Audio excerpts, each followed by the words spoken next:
everybody! Welcome to episode 97 of Two Dudes and Some Bullshit. My name's Dave McRae, coming to you live from the VoiceMann Studios in Toronto, Canada. He's Tony Michael in Atlanta, Georgia. The date today is Monday, January the 25th, 2021, 7:06 p.m. Eastern Standard Time. Tonight, we're watching the 2007 David Fincher classic, Zodiac. The regular cut, not the director's cut. Ladies and gentlemen, we are live! The theatrical cut, I guess I should say.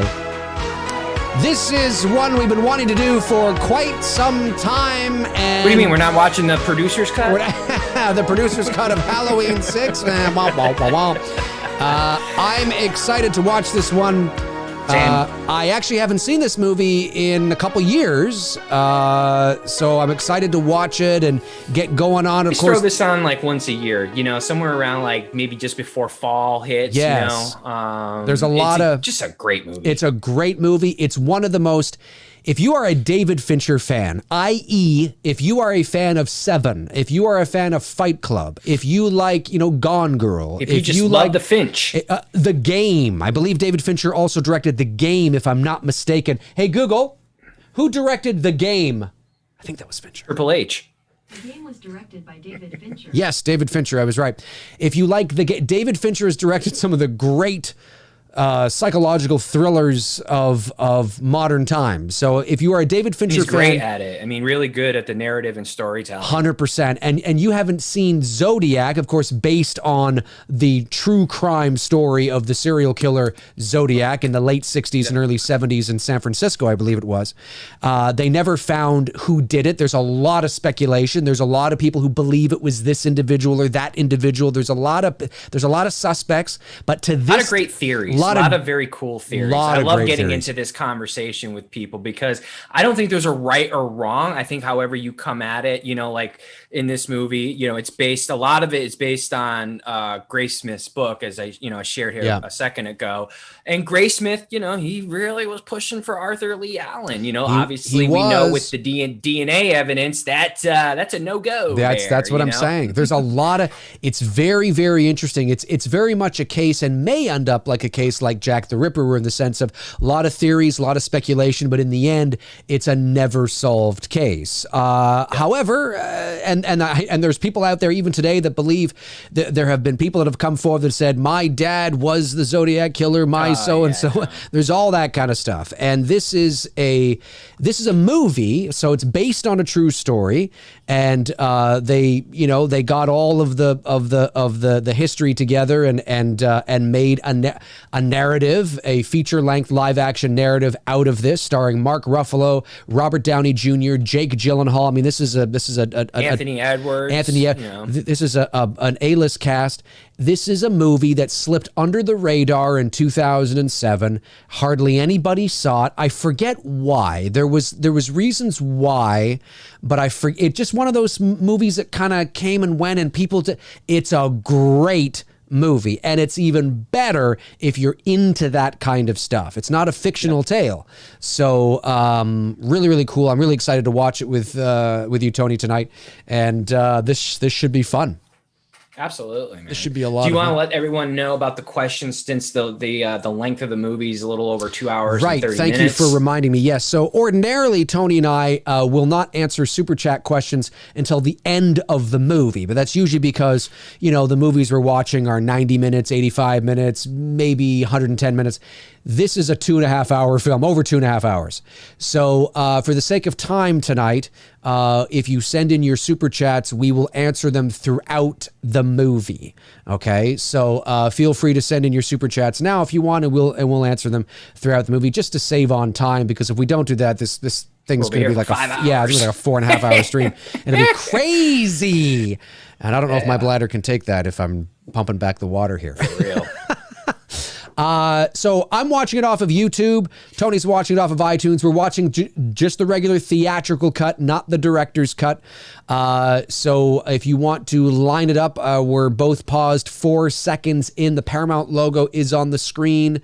It has finished doing its thing. All the stars are around the mountain, and we are paused there. So however you are watching it, whether you're watching it on DVD or Blu-ray or the wood-burning disc. Did it get under the VHS radar or no? I don't. Was VHS done? I think, well, VHS was for the most part done by then. I don't think there was a VHS release of Zodiac. Okay. I'm not entirely sure, but I don't think there was.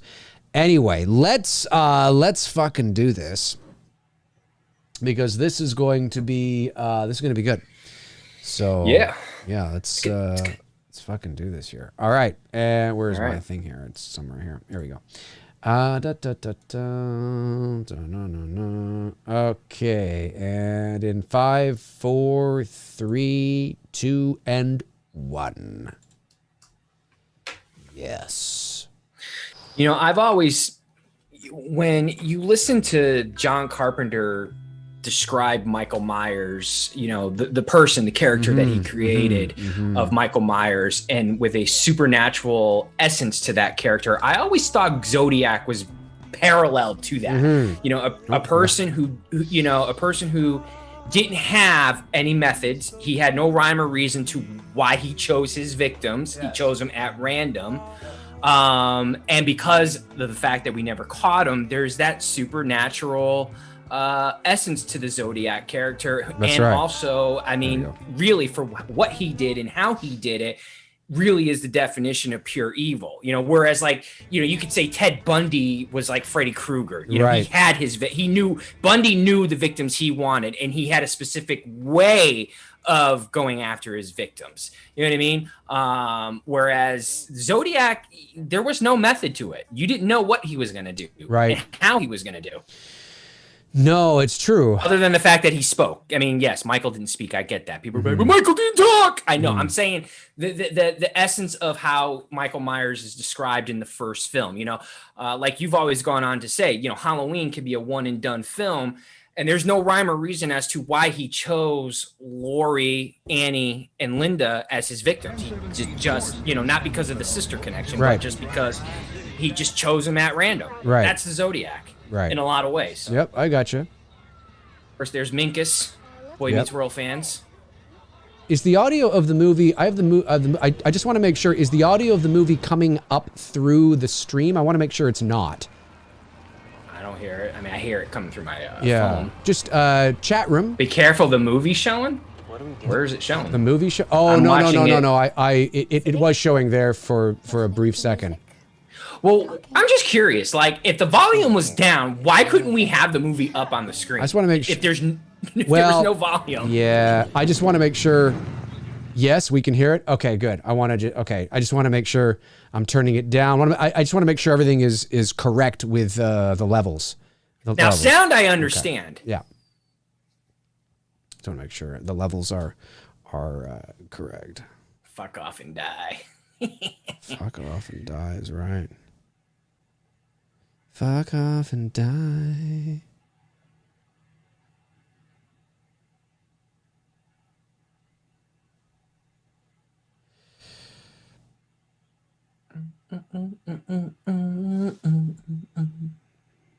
Two people are about to meet their death, I think, aren't they? Well, no, Minkus, the character, well, I'll just call him Minkus. The real life guy, he actually survives the shooting because he comes back later. That's right. Towards the end of the film as an adult. That's right.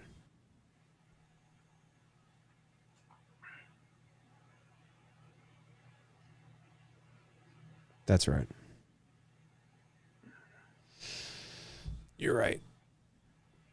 You are correct. They can't hear the like if I go, okay, I'm just testing something out here. Can you guys hear the movie now? Hopefully it's no. Let me turn up my volume.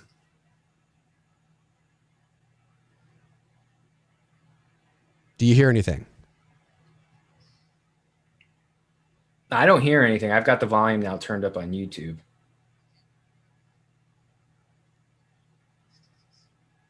Chat room, let me know if you hear the movie in the stream. No. Okay, good.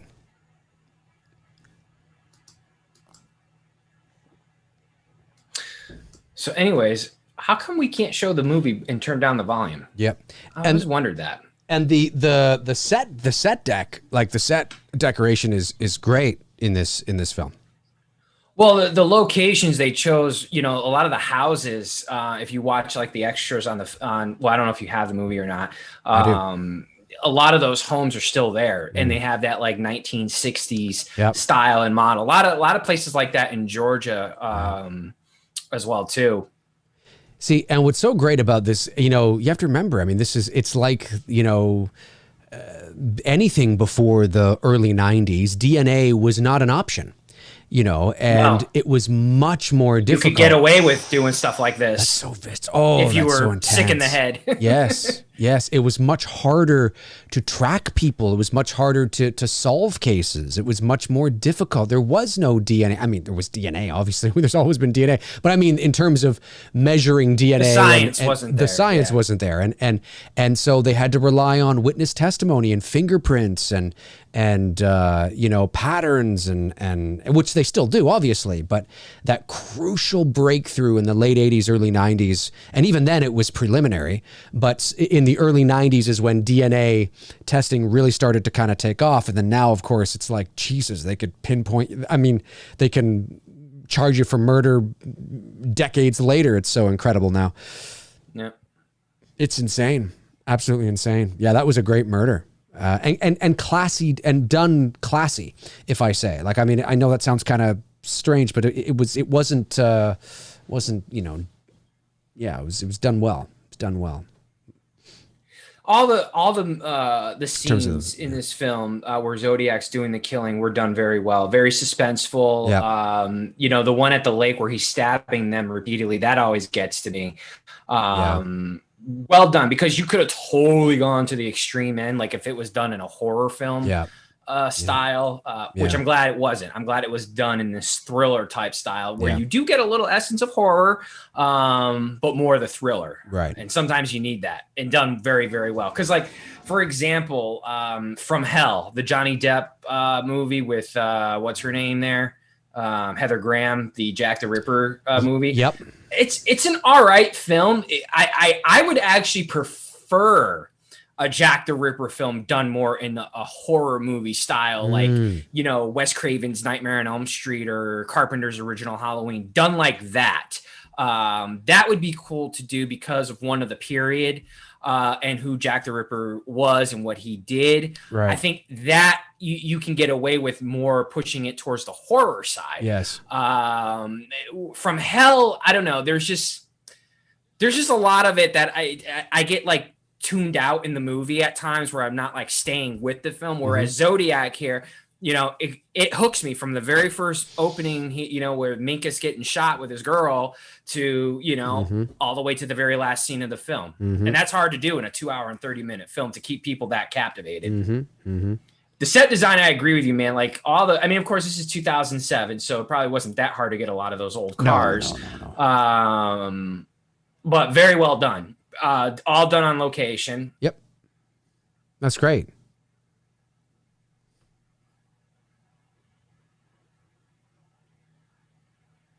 And, some people feel that it was different people who did all the killings, and Zodiac took credit for it. Yeah, I don't know if I buy that, actually. I don't buy that theory, really. Like the earlier killings, when it comes up later on in the film, like the ones like from like the early 60s, prior to Minkus right getting shot, right, that he started taking claim to those killings as well too. Right. But there was no concrete evidence, even though the style was done the same way, but there was no evidence that it really could link to Zodiac. Right. He was just trying to up his numbers. Jeff Harris sends in a $4.99 super chat and says, after seeing this recently, it makes me excited about Paul Dano's Riddler because it has some elements of Zodiac. This is my favorite Fincher movie. I don't know. I don't know how they're going to handle Riddler in the new Batman. I can see the parallels that you're drawing. It'll be interesting. Another super chat comes in from Blood Red Sky. Says, Dirty Harry 1972 is much more creepy when you realize it's partly about Zodiac Killer. Watched it last week. Creepy. Yes, that is true. There's a correlation there for sure. Man, I haven't seen Dirty Harry in forever. Yeah, it's been a long time. In case you're just joining us, for us here, our timestamp is 9 minutes and 25 seconds. That's where we are, 25, 26, 27, 28, 29, 30, 31. Dave's going to count throughout the whole movie. The whole movie. I'm going to count for the whole movie. I'm going to count. We're watching the theatrical cut. There's Jake Gyllenhaal. He's 15 here. No. Fine young actor. I think he's got potential to go somewhere one day. I think he might do all right, this kid. I think he will. Yeah. Same with this guy here. There's 1 year off. 1 year from now, his whole movie career is going to go on a skyrocket trajectory. Yes, Robert Downey Jr. Yeah, that's right.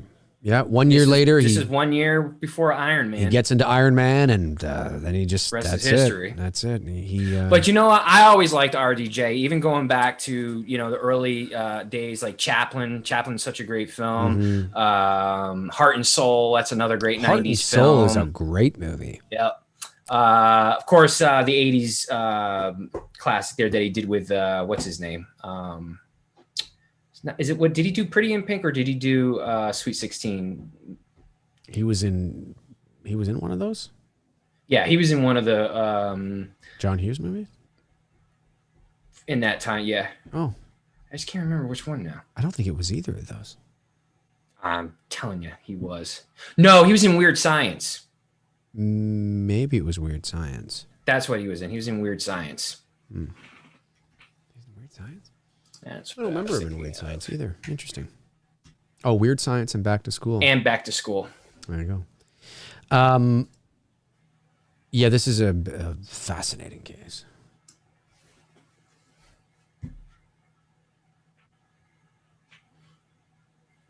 And the fact that, he was intelligent, or she, we don't know if it was a male or a female. Of course, I mean, obviously the survivors have described him to be a male. But being able to use ciphers that haven't been able to be detected, especially even one to this day, they still have not been able to decipher it. Correct. The best people, I did you see that fucking? It was like a waste of fucking 90 minutes of my life that they were gonna crack the what was it? The 259? Is it the 259 cipher? Is that what it was called? It was the 320 or something. Or something like that. Whatever the number, whatever it was. Even with modern technology and AI, fucking the computer couldn't even fucking figure it out. Yeah.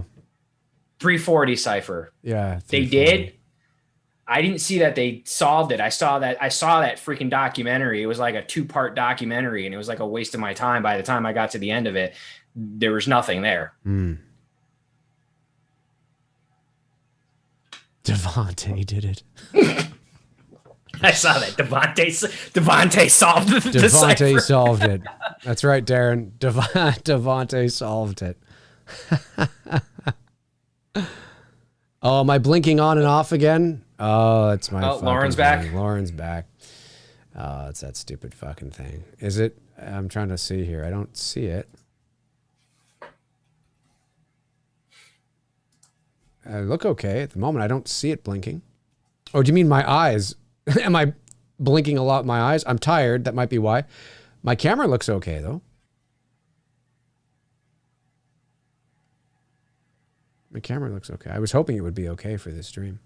It's a Zoom thing if it does do that. It looks okay at the moment. If you're talking about me, yeah, it's because I'm just tired. Just been tired a lot lately. Oh, what the fuck was that?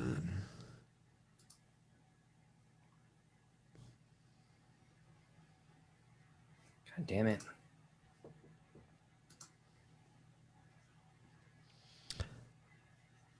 So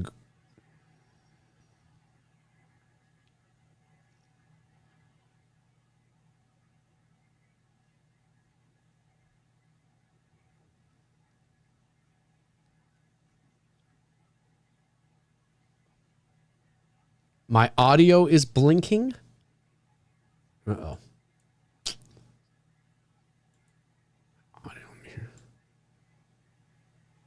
My audio is blinking. Young girl, get out of my mind. My father used to play this song relentlessly growing up. My audio is blinking. Like when I talk, does it sound like I'm underwater or something?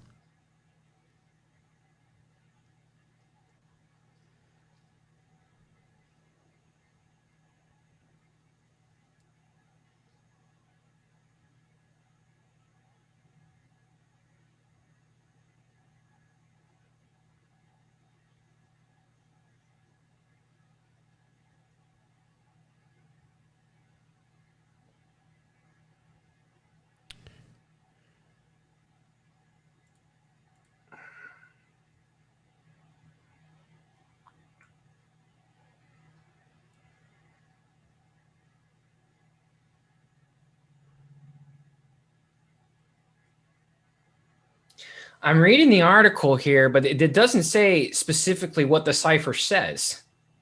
No, it doesn't. And sorry, that's why I kind of went silent here. Yeah, for a second. No, like, it doesn't say that. I mean, that it was. They say that it was broke, but it doesn't say that it was. They don't say what. So I don't know. I'm kind of calling BS until they tell me what it was. And then it concludes with 2 of Zodiac's ciphers still remain unsolved. I don't know which ones they're referring to.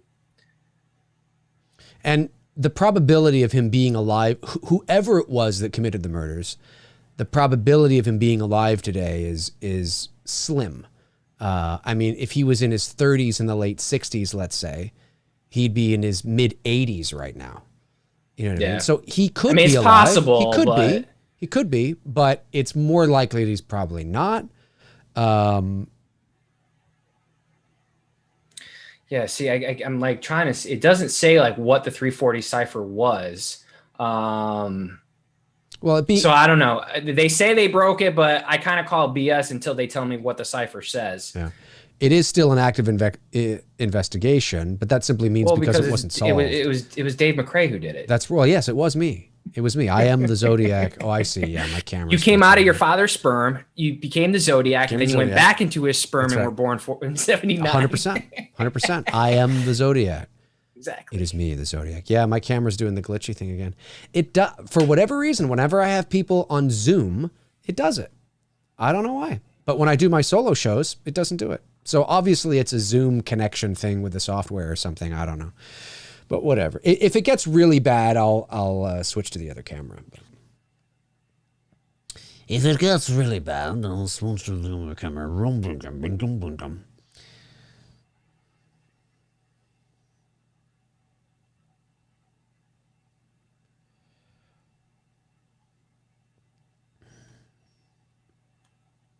I love hearing the sound of those typewriters, man.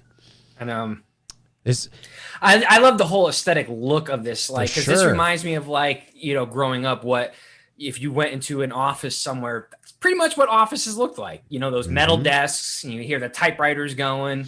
There's an old school feel to it that, you know, and I miss and I liked. Oh yeah, it's the golden age of journalism, man. This is what my father came up when journalism was great. Yeah, when journalism your dad was definitely a part of an era of great journalism. Yep, he was.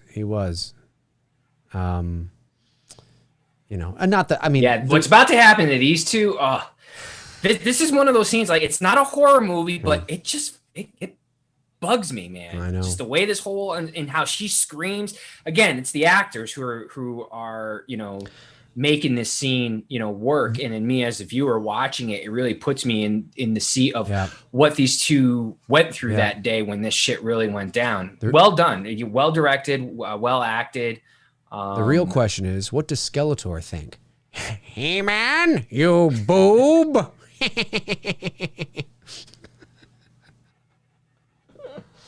That's my joke for the day. My Skeletor joke for the day. I'm so excited I have that.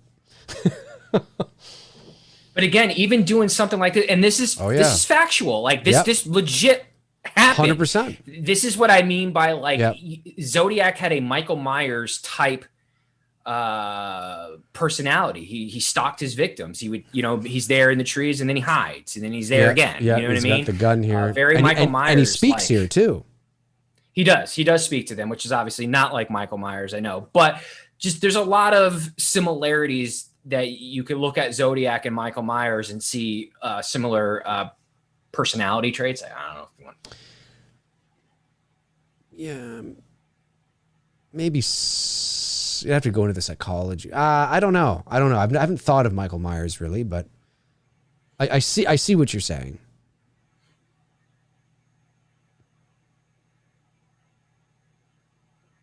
Yeah, when you watch the interviews of the guy who survives, he knew the moment he knew that he wasn't going to take any money or anything.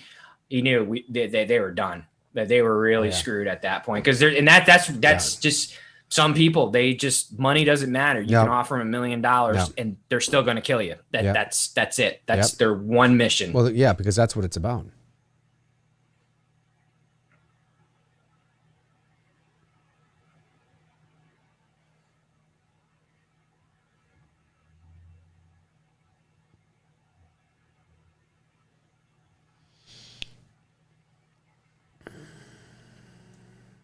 Yeah, it's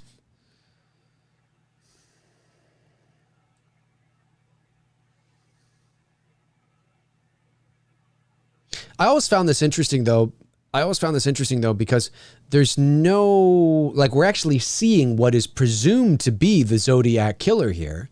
And yet it is, we don't, because the Zodiac killer was never found officially, we don't know if he is this stature. We don't know, officially if he is. Well, yeah, because he writes on the car, and the car handwriting is similar to the writings that were sent to the Chronicle.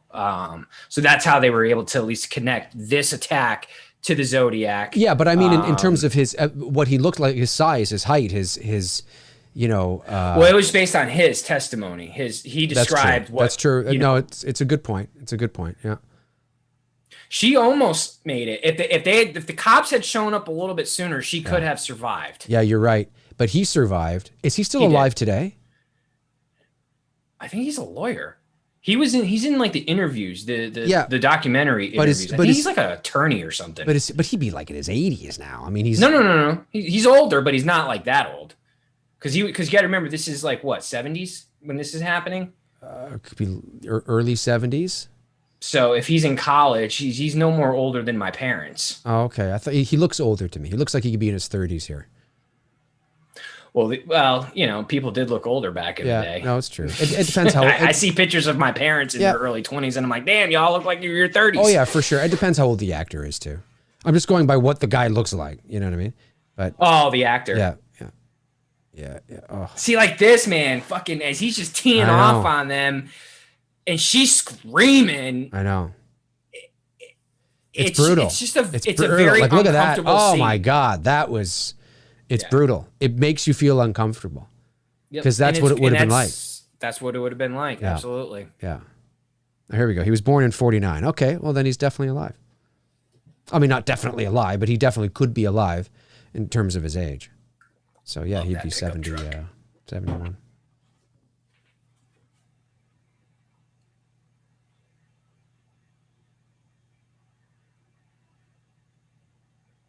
Yeah. And of course, he's calling and he's taunting. Yeah. You know what I mean? Like, you couldn't do this shit nowadays. No. And, I know people have alleged that maybe there's copycat killers too, but this for sure is not. His attack was definitely Zodiac. Yes. Yeah. But I mean, in terms of people trying to pass themselves off as the Zodiac and things like that, like, 73. Well, if he was born in 49, he'd be 72. He'd be 72 this year. He wouldn't be 70. Yeah, that's what I thought. He's only a few years older than my parents. Yeah.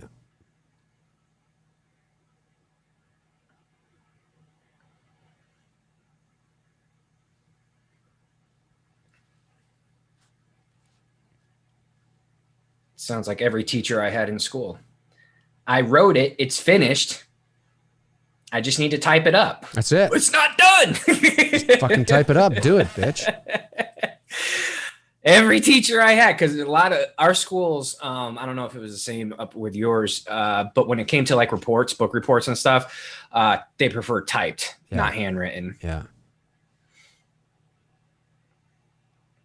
Tony, where's your report? It's finished. You just got to type it up. Well, type it up. I'm getting there. That's it.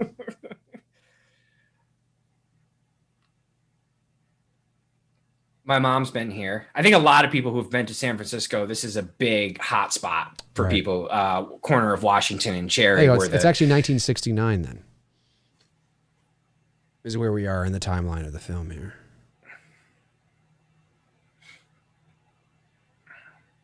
Didn't you say you went here with your girl? Not to the corner of Washington and Cherry? No, I've never been to San Francisco. Oh, I thought you said you did. I thought you, and during one of your California trips, you guys made a trip up there. No, we made a trip up the coast a little bit, but we didn't go as far as San Francisco. And again, I love how they filmed this whole sequence from the eagle eye. We would call it a drone shot today, but sure, this was bird's eye view. I don't know if this was all legit or if a lot of this was miniatures. Be curious to know how he filmed this, because when you look at it, there's a bit of miniature aesthetic look to it. So I don't know until here, obviously. Yeah. So I'd be curious to know, like, that whole aerial sequence, how that was done. That was a vicious kill. And see, again, this is, breaking his pattern. No rhyme, no reason as to why he's doing what he's doing. He's just fucking pure. Well, yeah, evil, he gets a thrill and a high off of the kill. It's not about money. It's not about, there's nothing personal. It truly is just a thrill to kill. And that's literally the ultimate power. 100%. Like, literally, it is you if you are in that position where you're someone who does this, and you just pick people at random. I mean, it's a God complex. It really is a God complex. Yeah, and I mean, the Netflix documentary on Ramirez, I mean, it's funny how that documentary, Night Stalker? Yeah, but what's interesting is that there are people that are discovering that story for the first time, and it's like, why do you talk? Like, it blows my, like, that's one of the most famous, disgusting, vile, crazy stories. I just discovered Ed Kemper. I had no idea. I mean, I kind of heard, but not like. But Ramirez is that was. Oh yeah, that was huge. You know what I mean? But there are people that are like, I've never heard this story. I'm like, oh my God, the Night Stalker. I mean, when my girlfriend and I were in Los Angeles, we actually walked by the Cecil Hotel, which of course, where he stayed there for like 2 weeks while he did his killings and shit. And the Cecil Hotel's got a whole bag of weird history, and shit. Well, and the way my father describes the Zodiac, and at this time, my father was, if this was late 60s, he would have been 12. It really crippled the nation. Like, people were really afraid that, because you didn't know where he was going to strike next. He was striking at random. Yeah, he ultimately stayed in California. Well, same with Ramirez, right? But you didn't know. I mean, people didn't know back in the day. Like, you know what I mean? Like, there was, they weren't sure of patterns. They weren't sure where. I mean, could you imagine that you as an individual are crippling an entire country with fear because of what you're doing? 100%. Oh, yeah, 100%. Ramirez was like that too. I mean, the entire state of California was like, especially Los Angeles and all that. And you got to remember too, I mean, serial killers, I mean, it was a thing, but it wasn't, you know what I mean? Yep. Well, and it's much more difficult today to, not that there aren't serial killers today, but to have it's harder today because of how easy it is to trace people today. Yeah. You'd have to live like in Montana or Wyoming if you wanted to be a serial killer or no one's paying attention. Yeah, it's much harder. Blood Red Sky says, I watched the film outside in the dark at 3 a.m. I live in California, so I kept looking over my shoulder suspecting an 80-year-old killer in my backyard. I actually have never seen that movie. I'll have to watch it. That's funny. It's funny, Blood Red.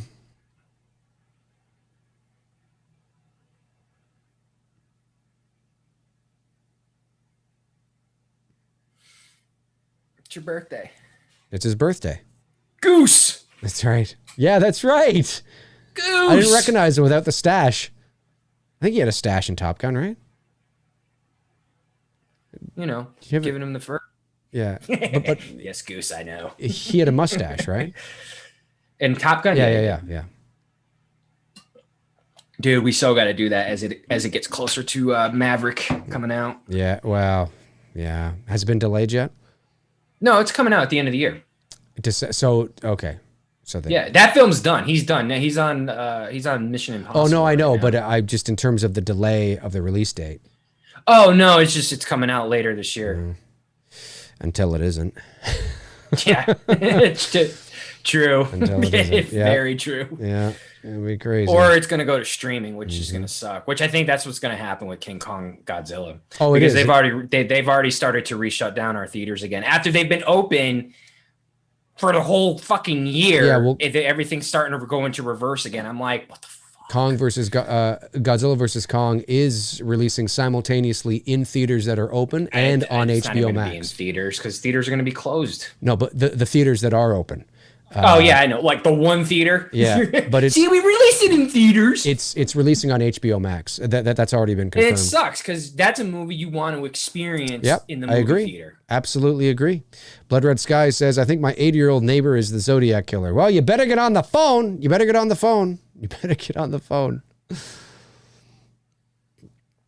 Darren. Cropped in a crop top. That's great.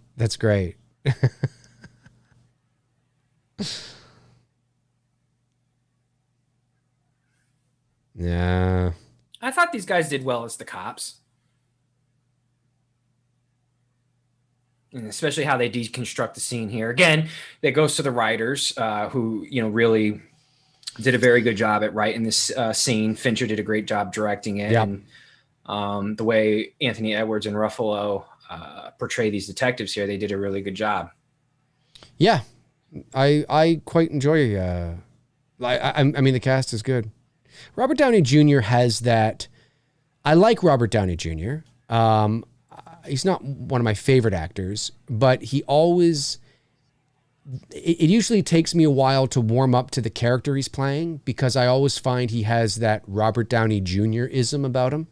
That's what I think about Mark Ruffalo. I swear to God. That's funny. When I watch Mark Ruffalo, I just feel like I'm watching Mark Ruffalo. Right. You know what I mean? Yeah. Like I don't feel like I'm watching a character. Totally understand. I feel that way. Like literally, like you could take this character that Ruffalo's doing right now and plop him into the Avengers film, and it's the same fucking person. And there's a lot of people. You could do that with. Yeah.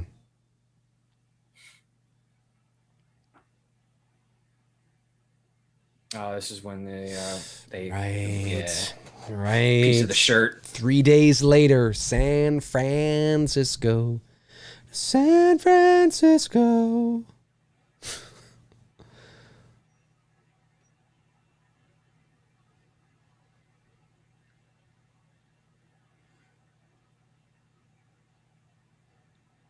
Here he is. There's Tony Stark. Yeah, like Juan Rivera, I totally agree. Tropic Thunder, have you ever seen that? A long time ago, yeah. RDJ is great in that. Of course, it's probably the last time that you'll ever see a person do blackface. You'll never see that again. And he was great in it. Isn't that funny that blackface, that he did that in that movie? And that movie's only 15 years ago. And nobody said anything about it. No. It just, weird. Times have changed. Yeah. But what's weird is that doing that even 15 years ago wasn't like really acceptable. It's just kind of funny how it, for whatever reason, nobody complained about it in that movie. I think just the way it was all put together, it was done tastefully. I think because they were I think he was even self-aware as the character, and that's why they did that. Well, I mean, I tell people all the time, if that kind of thing offends you, which I understand, don't watch Trading Places. Oh, yeah. Fuck. Trading Places. It's one of my favorite comedies of all time. Love that fucking movie. But I watched it again with my girlfriend over the holidays. And we love that movie. It's just so funny. But it's a good flick. It is. But when it got to the end and Eddie Murphy and Dan Aykroyd is dressed up and all this, like, we're like, oh my God. We're laughing, but we're like, wow, we didn't even realize, like, we forgot that, that's going to offend a lot of people. It's a great movie, though. I fucking love it. But Dave, I got to get one like that. I will say the the chemistry between Gyllenhaal and RDJ is really good. It's great. The way they acted off of each other. It's great. Yep. Totally. And I think that also helps an actor too. It depends on who you're feeding off of. Oh, for sure. Acting is reacting, as they say. And when you have a good counterpart who you can play off of, who's very good, it can bring your game up. Yep. Yeah, because like when I watch Gyllenhaal in most of his films, I believe he's the character that he's playing. Yep. You know what I mean? I don't believe I'm watching Jake. I believe I'm watching, this is his adaptation of Robert Graysmith. You know what I mean? Right, right. And I like that. I've always respected him as an actor. Yeah. Oh, he's a very good actor. Never have a complaint to his. Actually, I just watched of his. I mean, he was really young in this, but The Day After Tomorrow with Dennis Quaid, the End of the World movie. Yeah, that was during the run of all the End of the World films. Did you see it was shot here in Toronto, actually, or not right in Toronto. It was shot in the area. Enemy with him. It's a psych thriller. No, I thought you were going to go Donnie Darko. No, Enemy. That's another one. That's another one we need to do. Donnie Darko. Yeah. If you haven't seen Enemy with Jake Gyllenhaal, check it out. It's good. Of course, his sister's also really good too. Maggie Gyllenhaal, yeah. Maggie, yeah. Good old Maggie, who replaced Katie Holmes in The Dark Knight. Nobody noticed. Nobody noticed at all. No, they look exactly alike. Exactly. I love this guy too. The Prisoners was really good. Perfected Perception. You're talking about Gyllenhaal and Hugh Jackman. That's a really fucking good. Prisoners was fantastic. We'll definitely have to do Prisoners on here. Absolutely. That was a great movie. Shutter Island, another great movie. That's one of my least favorite. DiCaprio is my favorite actor. That's one of my least favorite from him. Wow, I love it. It's just one of those ones that I think because it's, I don't know. I think it's great. I have to give it another whirl. Yeah, give it another whirl. See what you think.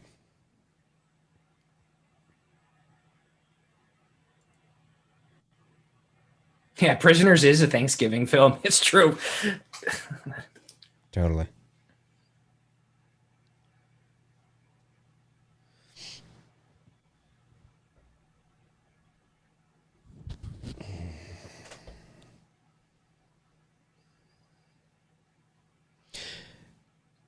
For those of you that are just joining us, we are, 30, my glasses on here. 36 minutes into the film. We got 110 watching with us. Yeah, it's pretty good. Pretty good. Watching the theatrical cut of the 2007 David Fincher film Zodiac. About to give myself a protein boost here. Which is great. Love Zodiac. Love all the theories and all that shit. What, Dave? You love serial killers? But Dave, you love serial killers? I love killers that like their Lucky Charms. What can I say?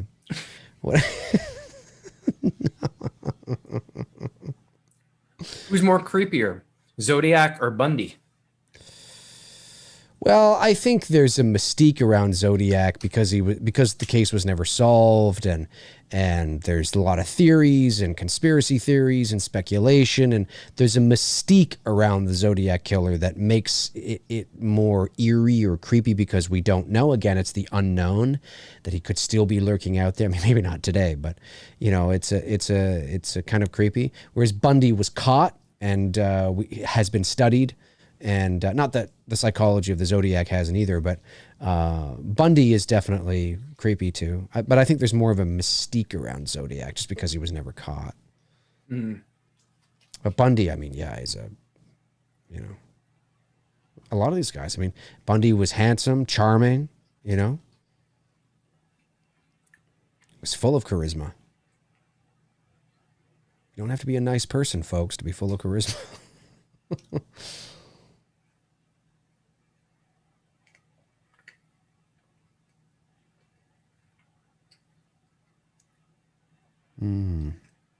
I think the props they used in the film were taken from the originals. Yeah. The case files, the cops' case files. Right. That's what I mean by props, by the way. I got you. I'm not talking like the phones. Yes. Yeah. Manson was weird, but Manson never physically killed anyone. He just gave orders. Right. And he was just nuts. Right. Because a couple people are talking about Manson in the chat room. Yeah, he was just out there. Yeah.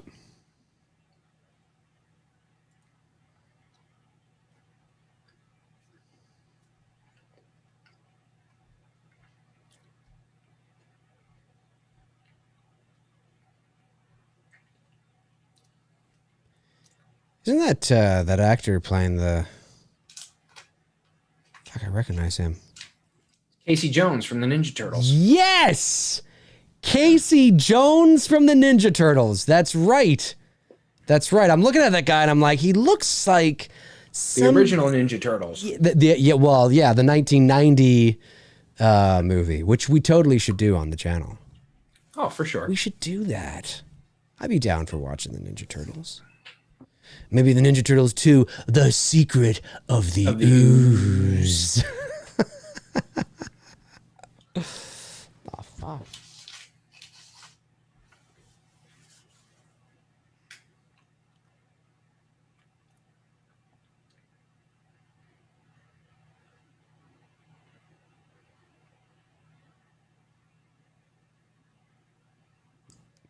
He was a white guy. Of course he was.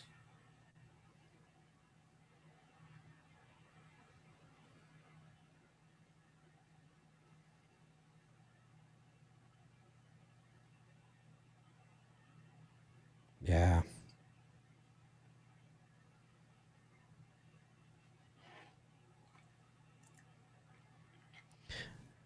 Again, always dangling, like, you know, they put you, and naturally so, because the killer's never been caught, so the movie is going to end in speculation anyway. We know that. Yep. We knew that even back then. But what's cool is that, you know, you're put sort of in the position as like you're one of the, you're one of the investigators. You know, the audience is one of the investigators going on this journey with Jake Gyllenhaal, with Mark Ruffalo, with Robert Downey Jr., you know, it's like we are the fourth detective, you know what I mean? And we're like working on this case, you know. That's what makes this case and everything about Zodiac so interesting, because I said that, you know, last week and even on my Instagram story post today, like, I love listening to people's theories about this. There's no right or wrong answer. There's no right or wrong theory.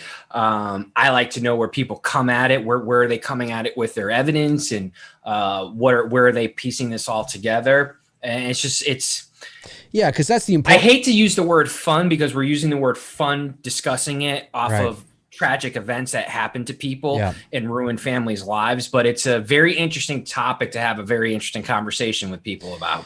Well, it's fascinating. People find, you know, whether it's Manson, Dahmer, Gacy, Bundy, you know, Ramirez, Emperor, whoever, Unabomber, whoever. People find this stuff. You know, they find this stuff.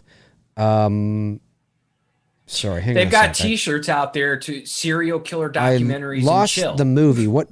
Hang on a second. I lost the movie. Where's the? You lost it? Yeah. What's the time code? All right, I'm gonna pause. I'm at 42:23, so I'm gonna pause. Everybody, just hit the pause for a second. 42:23. 1 second. Ruffalo is just answering the phone.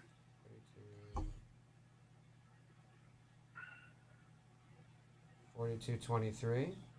Yep. All right, 1 sec. 42:23. What happened? It just shut down on you? Yeah, it just shut down on me for some reason. Okay, I think because I've got it connected in two spots, so I just want to make sure. Okay, yep, I'm there. You ready? Yep. Go. Yeah, Ruffalo's on the phone now. Yeah, and I love how on all the phone calls here during this film, you hear the other person on the other end, how it would have sounded like. Mm-hmm. They don't do that a lot in movies. A lot of times it's just the one actor just acting off with the response from the other actor on the other end. But a lot throughout this film, they use that like, well, we're not going to show you Anthony Edwards, but you're going to hear him. Right. Well, we do that, you know, and It's Me, Billy. You don't hear Billy. He's just...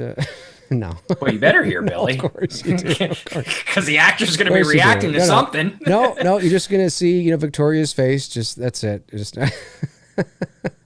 No, of course. Fucking tripping on acid. That's it. What's going on? That's it. No, of course you hear Billy. Yeah, but this guy is good too, who plays Melvin, the psychiatrist. Yeah. He's in a lot of shit. I mean, a lot of shit. He was in the Bourne series. Yep. The Bourne movies. But people love, we love, there's nothing wrong with saying this. I mean, it should be, I mean, unless you're some weird, obviously, sadistic kind of person with, that doesn't have a conscience, of course. But yes, people love the mystery and diving into this stuff. It's not because we don't, it's not that we love serial killers. It's really all about, usually it's because we can't fathom ever doing something like that. So it's very otherworldly to the average person. I did watch even though I knew all about it, there were a lot of things that even I didn't know when I watched the Night Stalker thing on Netflix. And, there were a lot of things. You get caught up in that because I can't even fathom, I don't even know where I would have to go in my psyche to even begin to do what Ramirez did, which is rape and kill anybody from 6 years old to 80 years old. I mean, it's just, it's insane. And the beatings and all that kind of stuff. So yeah, and it doesn't matter if it's Manson or Dom. And Manson was this charismatic, and there's a lot of shit that Manson would talk about and say that he was right on. I mean, he'd say shit where you'd go, yeah, I totally agree with him on that. You know what I mean? Yeah. And he was captivating and interesting. We find the psychology of these individuals and where they're able to go and what they're able to do. It's just, it's fascinating because we ourselves can't even imagine ever doing something like that. So yes, it appears almost otherworldly to us. Like, how do you just fucking, how could you? So we love watching this and there's a mystique around them and a mystery around them. And that's why we get into it. It's not to, and there's lots of people, and I think it's natural human nature, really, at the end of the day. And the Zodiac killer is especially interesting because he was never caught to this day. They don't know who he was officially. And there's different theories, as Tony says, and there's conspiracy theories. And even though there's not really a wrong answer, certainly there are answers that are more probable than others, right? You look at, based on, as Tony was saying, based on evidence and based on sort of a pattern and, all that kind of stuff, you can sort of start to pinpoint what is most likely or most probable. I can understand based on, the book, and if I were in the 70s, late 60s, early 70s, why you would look at Arthur Lee Allen as a potential suspect. I mean, everything was pointing at his direction. And I think just for the peace of mind's sake, I think that's why the ending of this film is so important because, you see Gyllenhaal looking at, I forget the actor's name who plays Arthur Lee Allen in this film. Oh, he's so good. He was in The Invitation that I watched a couple of weeks ago. He's a great character actor. Great character actor. And I think it was a closure for Robert Graysmith that he was looking for. A closure in the sense that I believe that it's Arthur Lee Allen no matter what you tell me because I need this closure, when obviously we find out decades later that it wasn't. Right. Which makes it even more like, oh shit, you know what I mean? Like 100%. All this evidence was pointing in that direction and now we're finding out nope. And a lot of police officers, look, I mean there are times when there's corruption in law enforcement where they, solve a case because of, whatever corruption that's going on. They need to solve the case and get it closed before people can find out the truth. That happens. And then there are cases such as, the Night Stalker, Zodiac, where a lot of these officers feel pressure, feel a responsibility, feel a responsibility to the safety of the public, feel guilty when another murder happens and they're always one step behind. They can't seem to get to it, and if this thing lasts years and decades and sometimes they can, they settle on something that maybe deep down, even they know it may not be totally signed, sealed, and delivered. They want to feel like they can walk away from it feeling like they've solved it, or that the public has an answer of some sort. That happens a lot. And sometimes it is the right person. I'd like to think most of the time, when they solve a case, they've done it right. But there are examples where it might not be true, I can only imagine when things are firing on the cylinders that they should be, and law enforcement and the police and everything, and there is no corruption happening, and there are just good cops doing good detective work. I can only imagine the sense of responsibility you must feel, because your job is to protect the public and solve the case, and there's like murder after murder after murder happening. And the public is scared, and everybody's locking their doors and windows, and there's hysteria happening, and you're the person, you and your team are the people that are supposed to be solving this, and you just can't do it. Like, fuck, that must be really fucking stressful.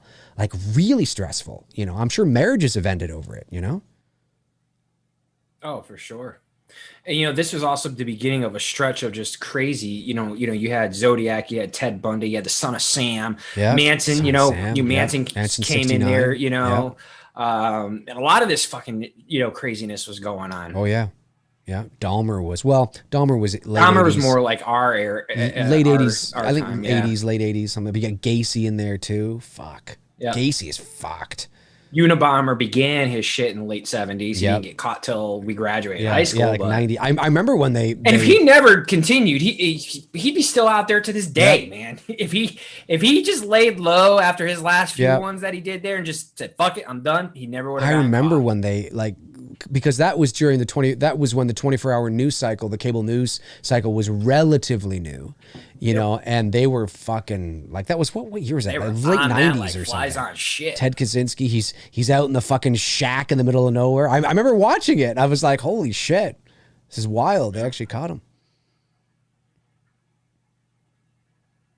The big one I remember the most is Waco. Of course, my thoughts on Waco have totally changed from what I was fed back in the day, in the 90s, what we were told. And then now all of a sudden you hear the Branch Davidian side of the story. It's like, well, okay, everything's not so black and white. There's a lot of fucking gray in this shit. Oh, there's a lot of gray and stuff. Yeah, for sure.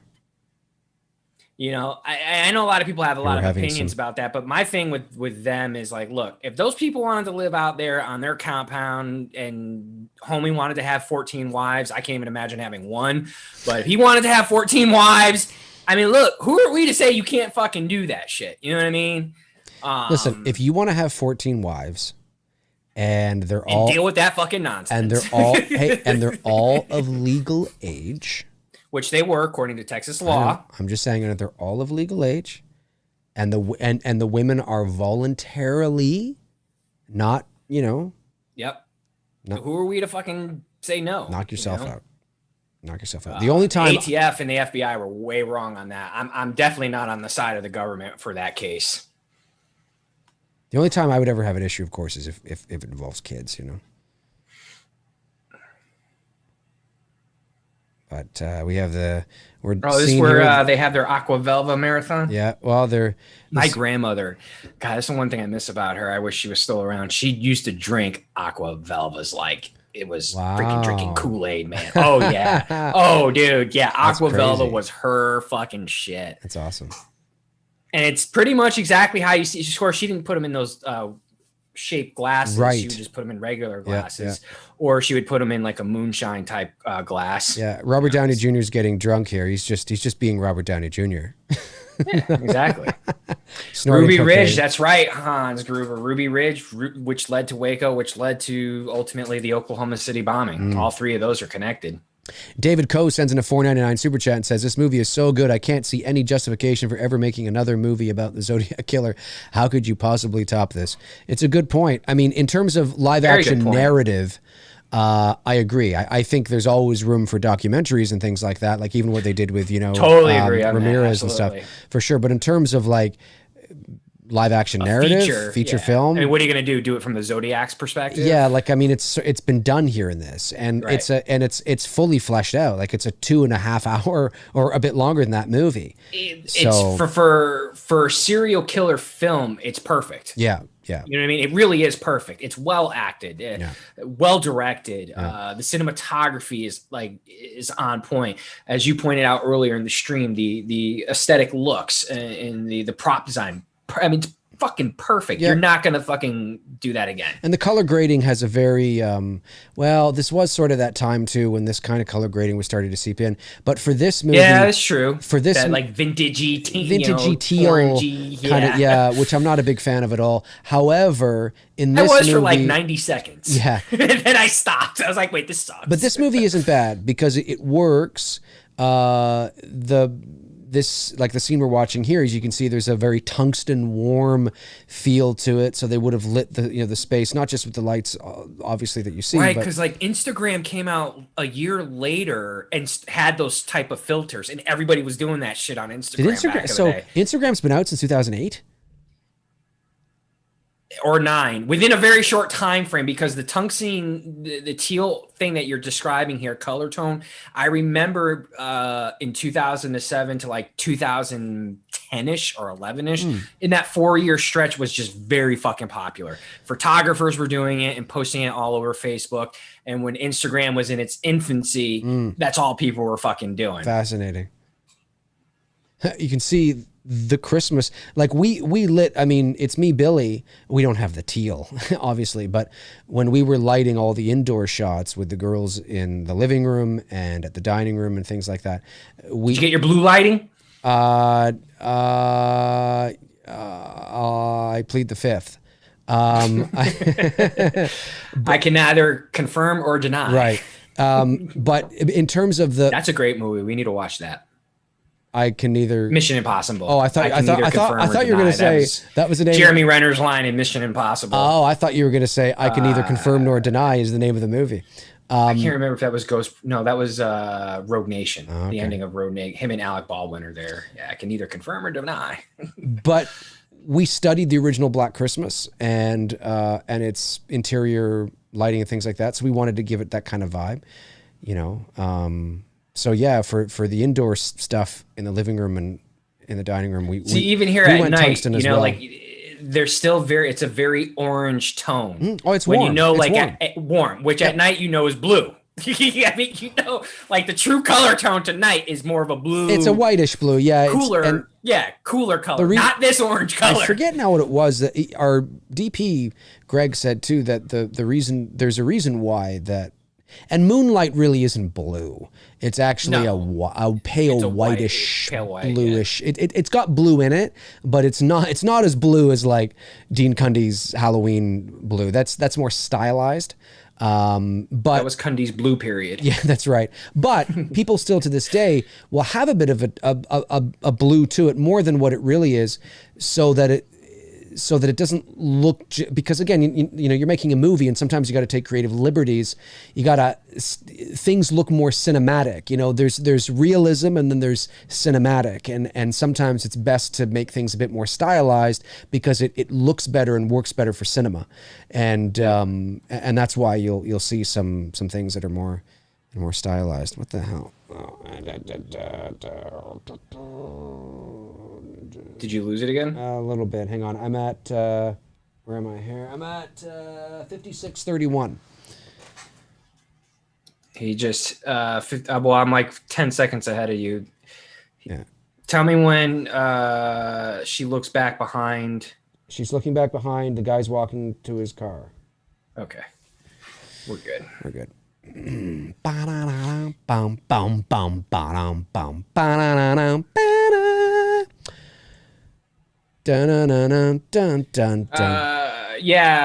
Artisan Halloween 2018 was really warm in contrast in a lot of scenes as well too. Yes, I agree in that. It was. And look, I mean, if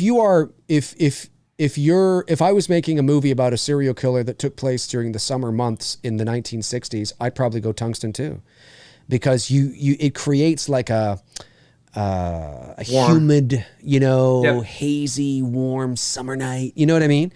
You have that kind of thing. For Halloween, I don't think it works because it takes place in October.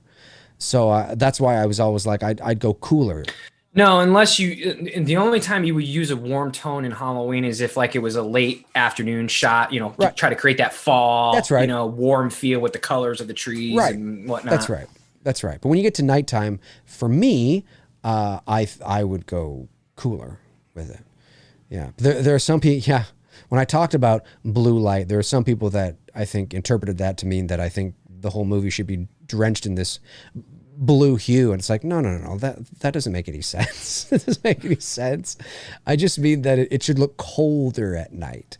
So instead of it being tungsten, you don't want the Blue Man Band? No, exactly. And instead of the lighting being tungsten balanced, I think it should be more daylight balanced, right? More like, well, not like 2000 Kelvin, but that's a little too blue, but you know what I mean.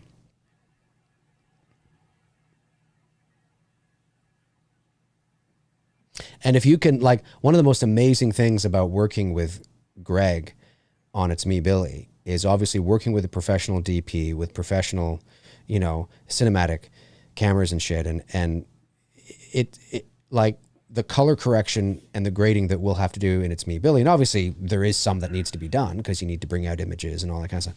But it's amazing how beautiful the raw images already look.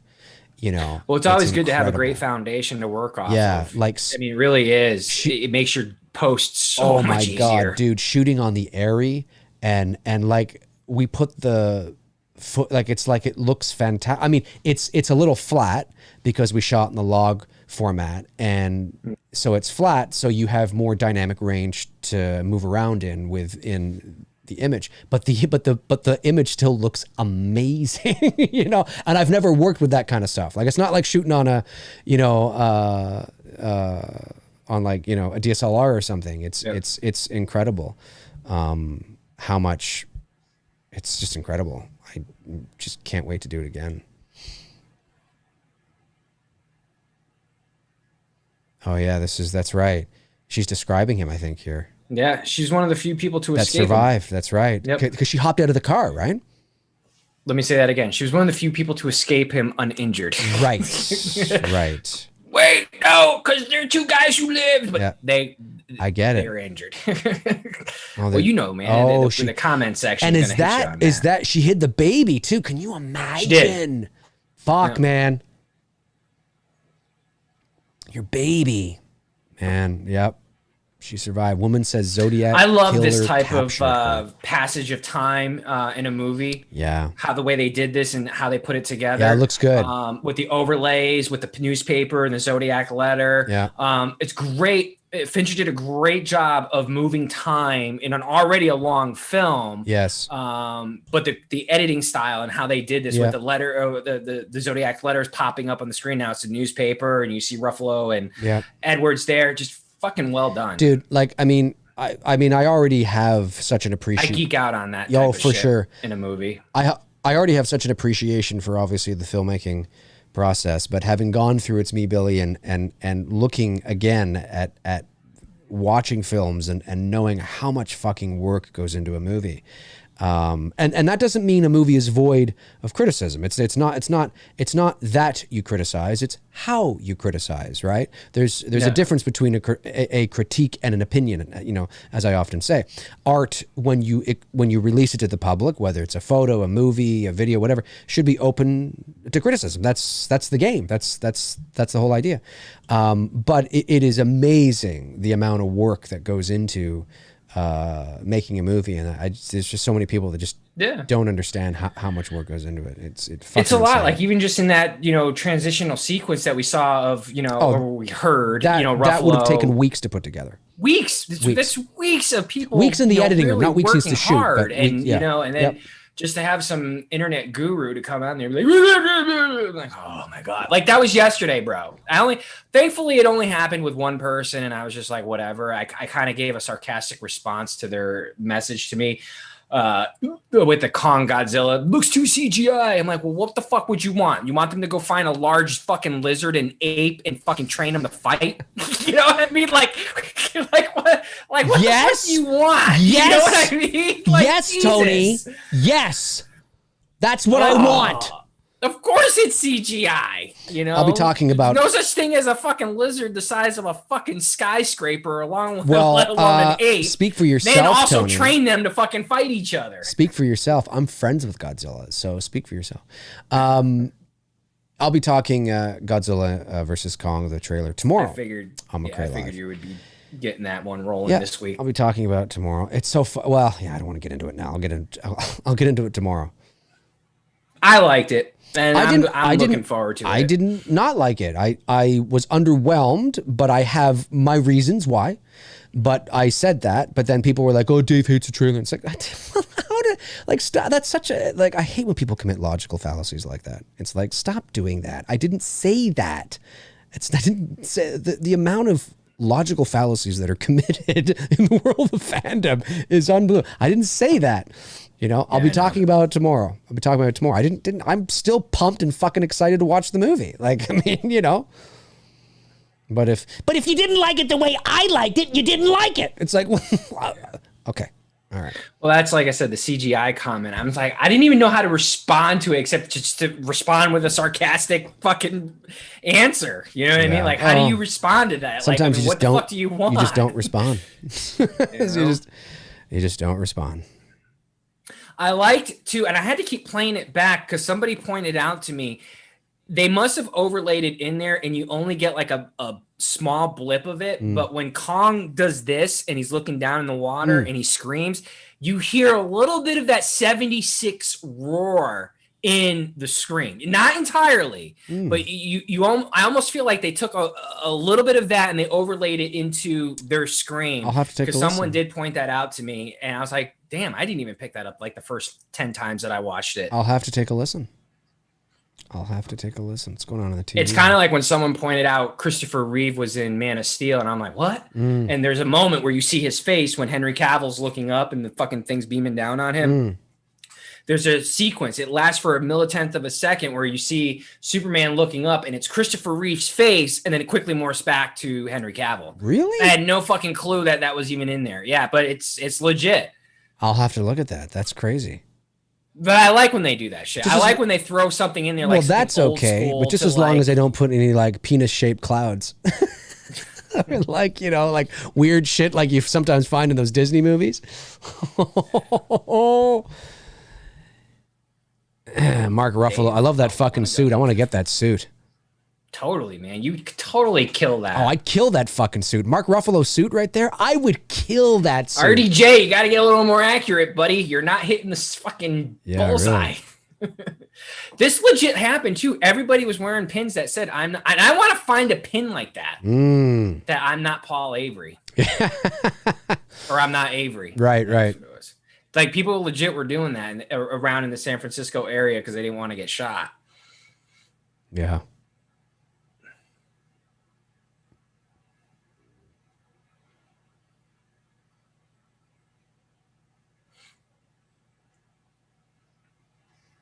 Ooh, he has a date.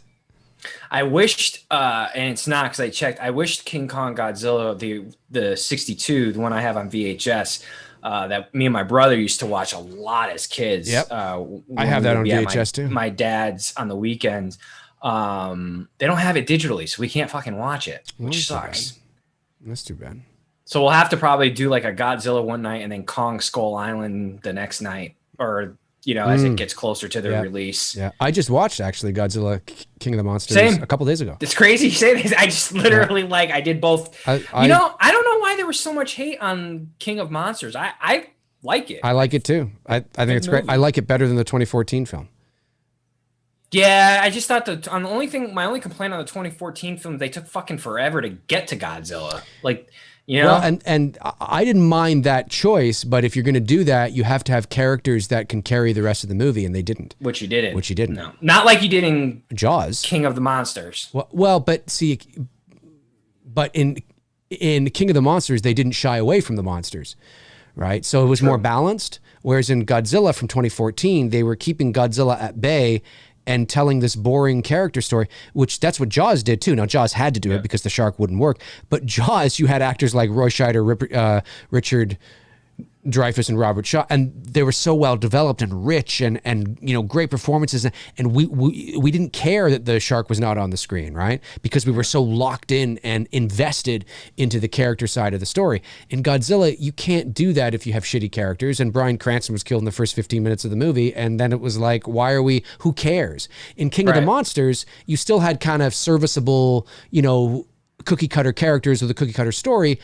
Okay, but you amped up the monster side of things, so now it felt more even and didn't really matter then, right? If the characters are one dimensional, so because it's a monster movie at the end of the day, you're watching it to see monsters. The payoff for me in Kong Godzilla is more of them fighting, less of the actors. That's all I want. I don't want fucking pointless fucking scenes on why this is happening, why that. Like, I don't know. I just Kong, Godzilla, let them fight. They should just get rid of all the human characters. It just begins with them just fighting. It's like an hour and a half of just that's it. Nonsense. I'd be totally fucking happy with that. Can you an hour and a half imagine of them fucking if destroying it was shit and fighting? Yeah, hell yeah. No human characters, not one word of English is spoken in the entire movie. Not one human voice is heard in the entire movie. It is just 90 minutes of raw monster carnage. Except you get one human emotion thing at the end of the film where neither one wins, and Kong gets up, looks at Godzilla, flips him the bird, and walks away. Flips him the bird. That's right. Fuck you, man. That's All right, right. we're even. Paul Williams, are you guys Team Godzilla? I'm Team Kong. I grew up with Team Godzilla. King Kong, man, with watching that with my dad and my brother. My dad taking me and my brother to the drive-in to see. Keep in mind, we were kids. King Kong Lives. Loved it as a kid, not so much as an adult. I saw that in the theater with my sister, Linda Hamilton. And Linda Hamilton. Yep. My favorite Kong movie is the '76 one. Jeff Bridges, Charles Grodin, Jessica Lange. Lange. Yeah, that was her first movie she ever did. My second favorite would be Skull Island, and then after that is the Peter Jackson King Kong. Except the only thing with Peter Jackson's King Kong, it's really fucking long. He's really long. I like the movie though. There's just drawn out scenes that could have been cut shorter, but yeah, no, great film. Yeah. But that's third on my list. After that, I got to put the 33 in there because it's the charm of it, and it's the original King Kong, and for what it was, 1933, and technology that they had at the time, it's fucking great. Agreed. Stop motion. Agreed. And then after that would be the 62 Kong versus Godzilla. As bad as it is. Again, when you're a kid, it's the greatest thing in the fucking world. When you're an adult, you're like, what in the fuck? Oh, yeah, no, it's terrible. King Kong looks like shit. It does. It's so bad. Kong looks like absolute shit in that movie. Let me tell you, it's almost a 30-year gap between King Kong 1933 and King Kong versus Godzilla the first time. Yeah. And he looks better in the 33 film than he does in the Kong versus Godzilla 62 film. Agreed. I'm Team Godzilla. Oh, we're coming up on a really good scene here. Is this where Avery goes to the artist house? Oh, no, we don't see that. That's when Gyllenhaal goes there. I love that sequence coming up later on in the movie because it really makes you believe that that person is Zodiac. Not to get off on a King Kong Godzilla. I'm sure Dave and I will talk about that plenty here. Yep. Oh, yeah. Well, I'm talking about it tomorrow, so. No, I mean as when we watch the movie. Oh, yeah. Oh, for sure. Road, for sure. I mean. Yeah, 100%. Yeah, now they're... Oh, that's right. What are we... But yeah, my best friend Devin, he's totally Godzilla. He's like you. He grew up watching the Godzilla films. Yep, I was. Whereas we didn't. We watched the King Kong films. Yeah. So, Dave is Team Godzilla. I am Team Kong. That's right. Team Zilla, baby. Team Zilla. Vincent DeSanti. He made a funny post. He's Team Godzilla too. Now this is all in fun, obviously. It's all in good guys. fun. We're not taking this no, exactly. to the death. But what's funny is that some people are to the death, man.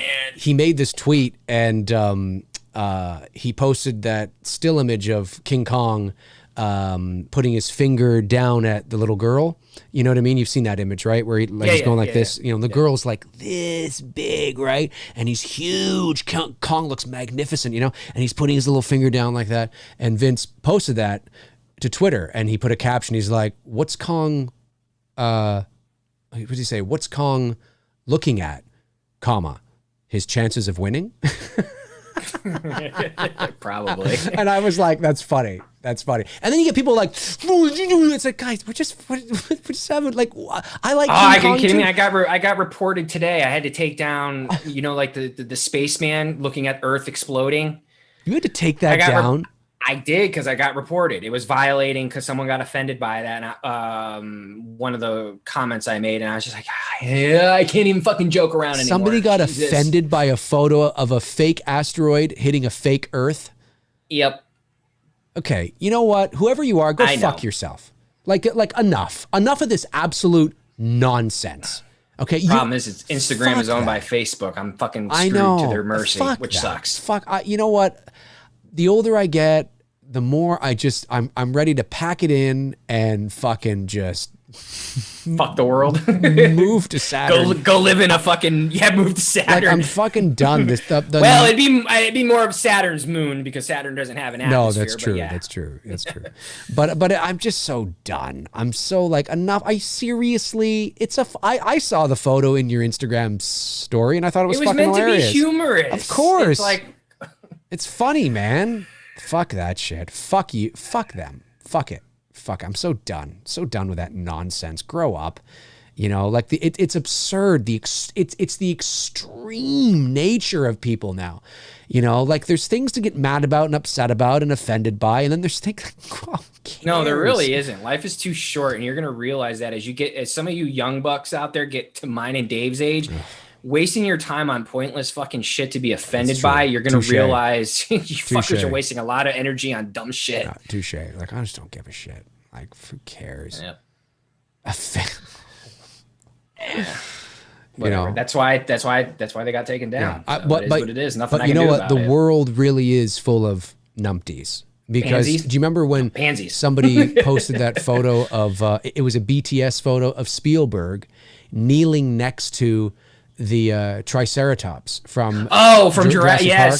And somebody got offended because of they thought it was like a gaming photo, like the big game photo where like the people go and they hunt, the lions and tigers, they get their photos taken with it. And I don't necessarily like, for me, I don't necessarily think that's, I don't want to get into a big discussion about that, but I'm like, I can understand why people are like, yeah, why are you posting it? It's not like the lion had a chance. You know what I mean? I mean, if you got into like the jungle with a lion and beat the shit out of the lion and won, yeah, I'd take my photo with it too. You know what I mean? But I mean, you have a gun. Like, what are you proud of that you shot it? Like, well, of course you're going to win. Anyway, that's my little thing on that. That being said, the IQ of the world, sees this photo of Steven Spielberg and gets it was all, people were up in arms about this, and I'm sitting there and I'm thinking, really?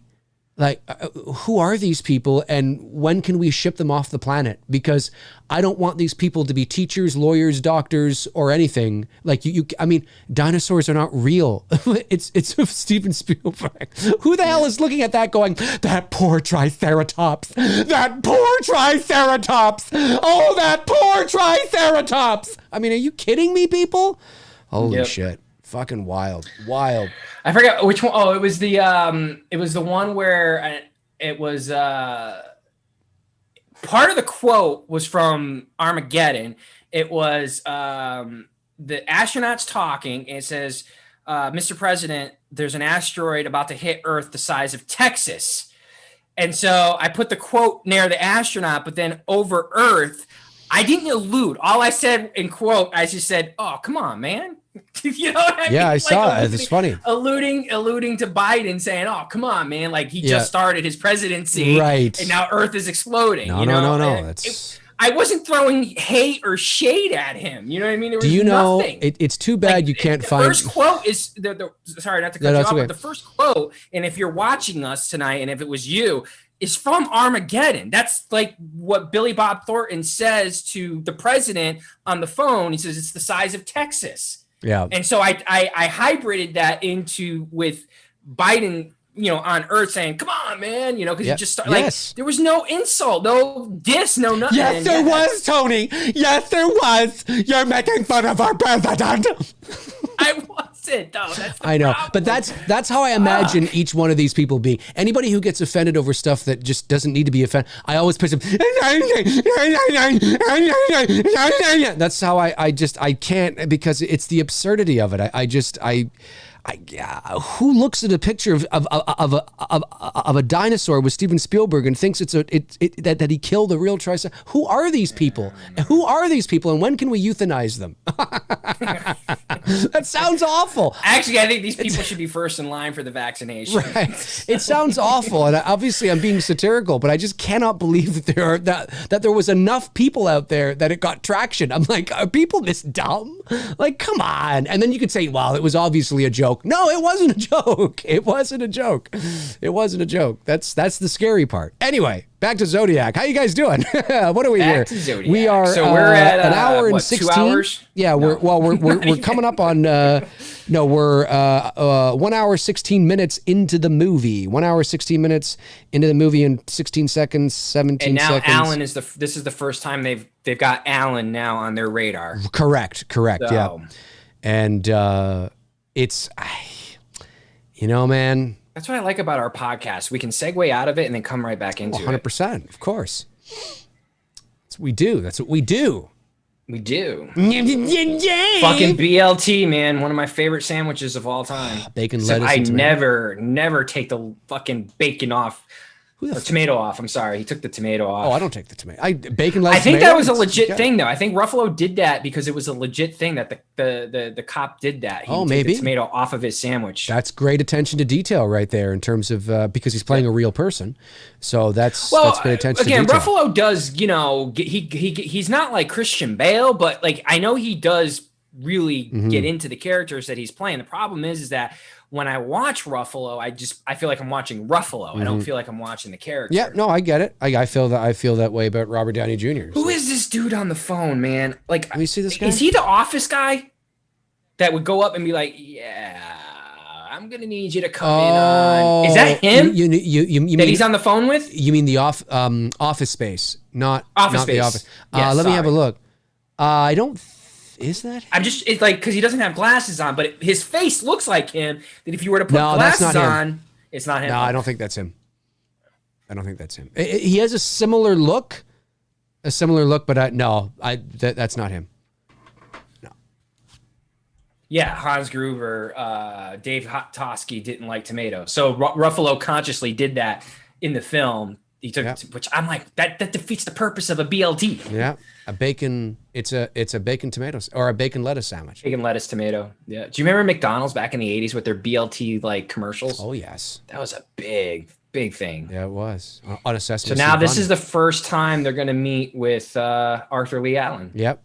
One day. And this guy that they casted, like you said, man, he is such a great character actor and just fantastic. He just makes you feel like maybe. Yep. Maybe. Yep, he's great. He was great in The Invitation that I watched. If you haven't watched that.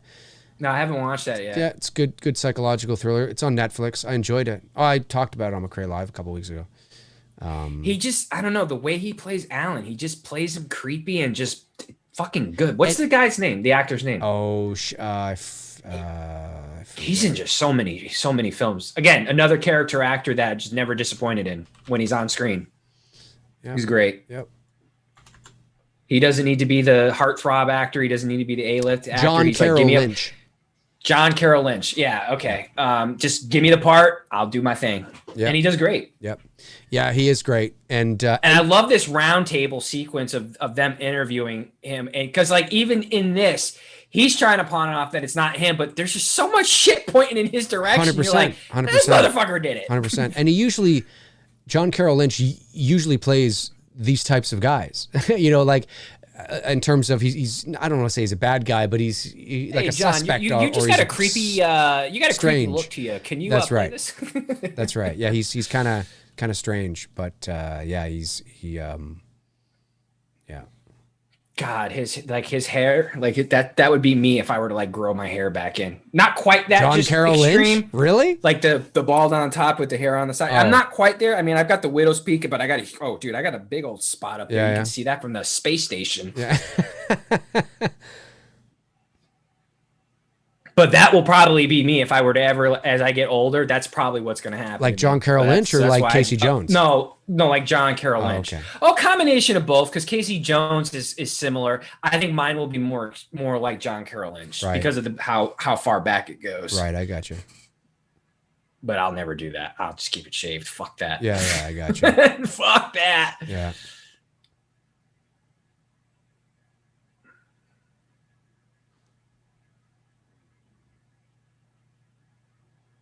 Chicken. And it's like he's confessing to it, like they're like, what? The blood? What? Yeah, like, the blood. What? The blood came from a chicken you killed for dinner? What? Like, and even here, you look on the expression of their faces, Ruffalo's and Edwards, they're like, it's this guy. Yeah. Jeff Harris, Tony Grow Hogan here. No. I'm going to keep it stone cold. Keep it bald.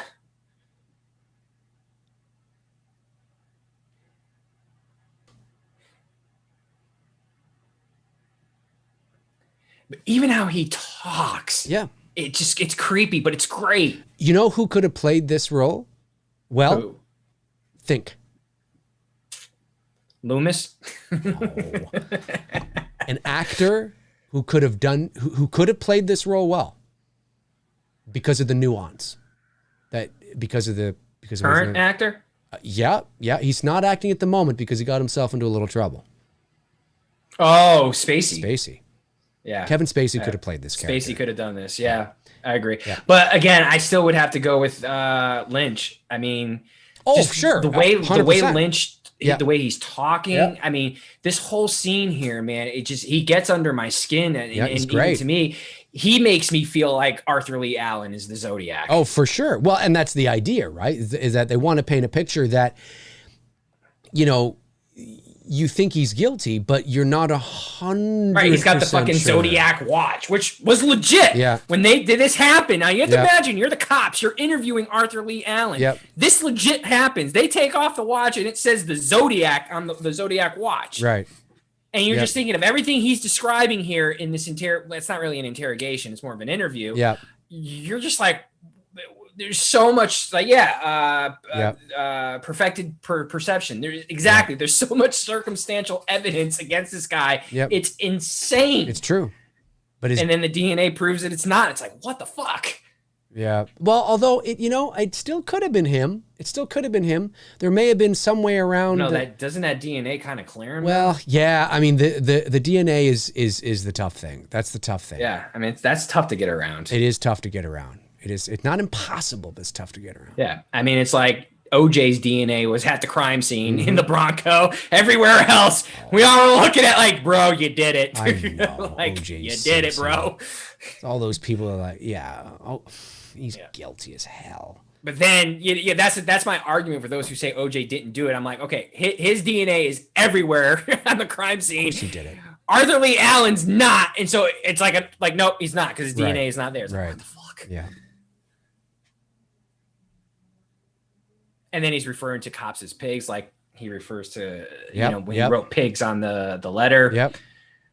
He's wearing the wing walkers. Yeah, exactly. There's just so much like. Again, I mean, I don't want like any of Arthur Lee Allen's family if they should watch this. I'm not saying it's him. I'm just saying like you have to sit there and go, man, what the fuck? It raises your eyebrows to think like, man, maybe it was. Yep. But.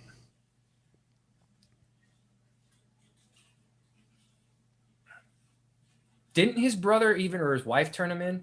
I can't remember. It was kind of similar to like what happened with Unabomber, right? Because Unabomber's brother is the one who turned him in. Yeah. Because the way he wrote something was similar to the writing. Correct. Yeah.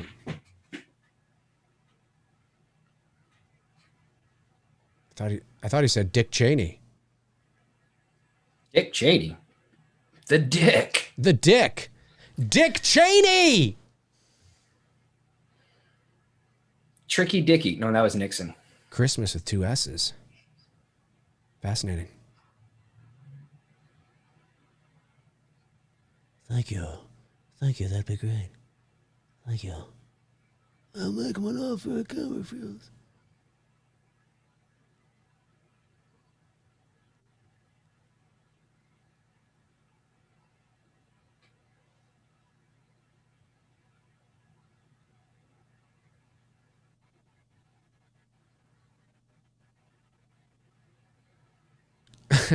Tabitha says, the year I graduated high school, this movie is old.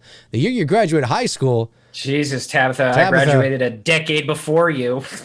I was just going to say that doesn't, I don't think of this movie as old at all. I mean, it's 15 years old now, but it's funny, as you get older, and you'll probably find this too, like as you get older, movies that are like 10 years old or 15 years old aren't old to you. They're still kind of not new, but relevant. They're still kind of relevant. Like I think of movies obviously from, the 90s is older, right? But 2007, like Sherlock Holmes, I just watched both those movies, and those both of them. One of the first one's over 10, and the second one's about to be 10 years old. Yeah. I remember. I mean, we were 28 in 2007, so we were like almost a decade, removed from high school. We had been to high school, been to college, met a few ladies. That's right. Had some fun. Yeah. Life was a lot simpler in 2007. 2008 is when shit started to hit the fan. 2007, 2008, yeah. 2007. I love it when movies implement time lapses. Mm-hmm. You're seeing the construction of oh man, what's that tower in San Francisco? Oh, it's the, why are we seeing it being constructed? Oh, right, of course, because this takes place in the 60s. I'm like, wait a minute, that's been there for years. It wasn't constructed yet. So I love that they implemented that in the time lapse here. Yeah. I thought that was really fucking cool. Yeah, that is cool. And obviously, what is that tower called? That would have been digitally done because this tower has been in San Francisco and in the skyline of San Francisco since the 70s.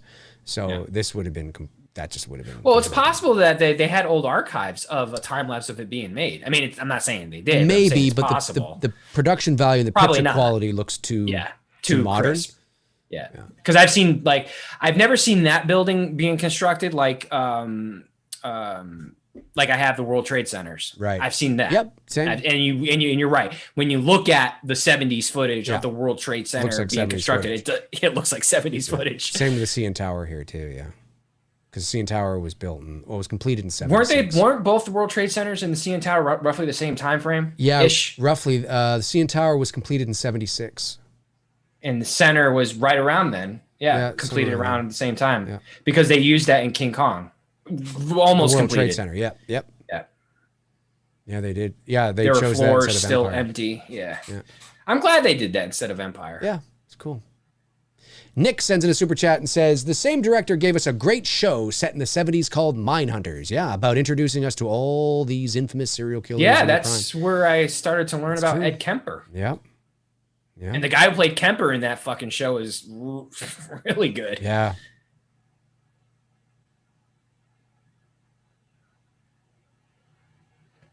Robert Downey Jr. just looks like he got in from a bender. He plays a drunk better than Johnny Depp. Well, it's because he is a drunk. But he's not all goofy like, where's the rum gun? Well, that's because it's Pirates of the Caribbean. He's sensational. It's more theatrical, right? But it just looks like Robert Downey Jr. just walked onto the set of Zodiac. By a train. Yeah, it's funny. I mean, he's great in the movie. He's great. Fuck. Goose looks like Tom Hanks sitting there a little bit. A little bit. Doesn't he? Watch when they cut back to him. Going on. Yeah. Watch when they cut. The way that Rembrandt lighting. Yes. That little Rembrandt lighting that they've got going on there. Totally kind of looks like For those Tom who Hanks don't know, bit. Rembrandt lighting is a specific type of lighting done by a painter back in the day where you end up, it's not a total split lighting. There's a little lighting on the side, but it creates a bit of a triangle here under your subject's eye. Right. Rembrandt, who was known for doing that in his paintings. Right. It's one of the first, lighting techniques you learn as a baby photographer, how to do, fancy lighting techniques, which was very common in professional headshots, especially by mostly like lawyers, whatnot. Doctors were more like lit, like, fully lit. Lawyers got into that more like not necessarily split lighting, but into that Rembrandt lighting. Actual like baby like photographers. This guy.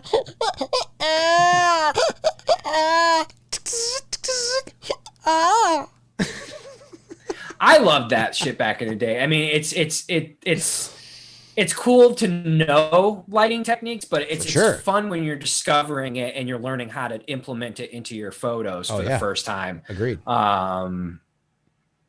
I agree. When you know how to do it, there's a bit of that charm that like, okay, I know how to do with a shot. I know how to create the lighting. Totally. Is that Niles? No, it's not Niles. Niles, like it looked like Niles from Frasier. David Hyde from Pierce? a distance. Yeah, it kind of it's not. But I see from a distance. I'm like, wait, is that Niles? Little bit. Yeah, I can see that. I can definitely see that. Yeah, for sure. Niles take a trip down to San Francisco. He did. Niles. Well, and he actually. David Hyde Pierce was in some creepy thriller movie a few years ago. He's a very good actor. Yeah, he's a very good actor. Yeah. He's definitely. I think he's got a bit more range than Kelsey Grammer, as far as acting range goes. Yeah, and even like when they break into knock warrant. Enter, yeah, exactly. Knock warrant. Alan's fucking trailer here, man. When you look at the trailer too, again, this is all historic facts. I mean, this is what they saw when they went into Lee Allen's trailer. That's you're just thinking to yourself like, this motherfucker's off his rocks. I mean, he legit had squirrels in his fucking. 100%. He kept them as pets. Yep, that's it. I mean, who the fuck keeps squirrels as pets? I know, poor thing. Let the squirrel out. I'd let the squirrel out. Yes, I wouldn't. Yeah, I'd let him out. Free him. Run, you're free. Nudie magazines. Yep. Good old nudie magazines. Good old nudie magazine. Ooh. Do you know, I thought someone was pulling my fucking leg. I thought I was getting punked on this, but it turned out to be fucking true. Do you remember this TV show, Boy Meets World? Of course. Okay. Do you remember in the later season, Rachel, the redhead? She's a bona fide legit porn star. Like, not she just made a sex tape for people to, for her to be popular and what. No, she's straight up legit, like a bona fide 100%. I've slept with about 500 people porn star. I have not. I'd have to look her up to put a face to. What's her name? She was the redhead. She was the one that Eric and Jack, Sean's brother, who played by Matthew Lawrence. In the later seasons, they both kind of had a crush on her. She was a tall redhead, very pretty girl, very fucking pretty girl.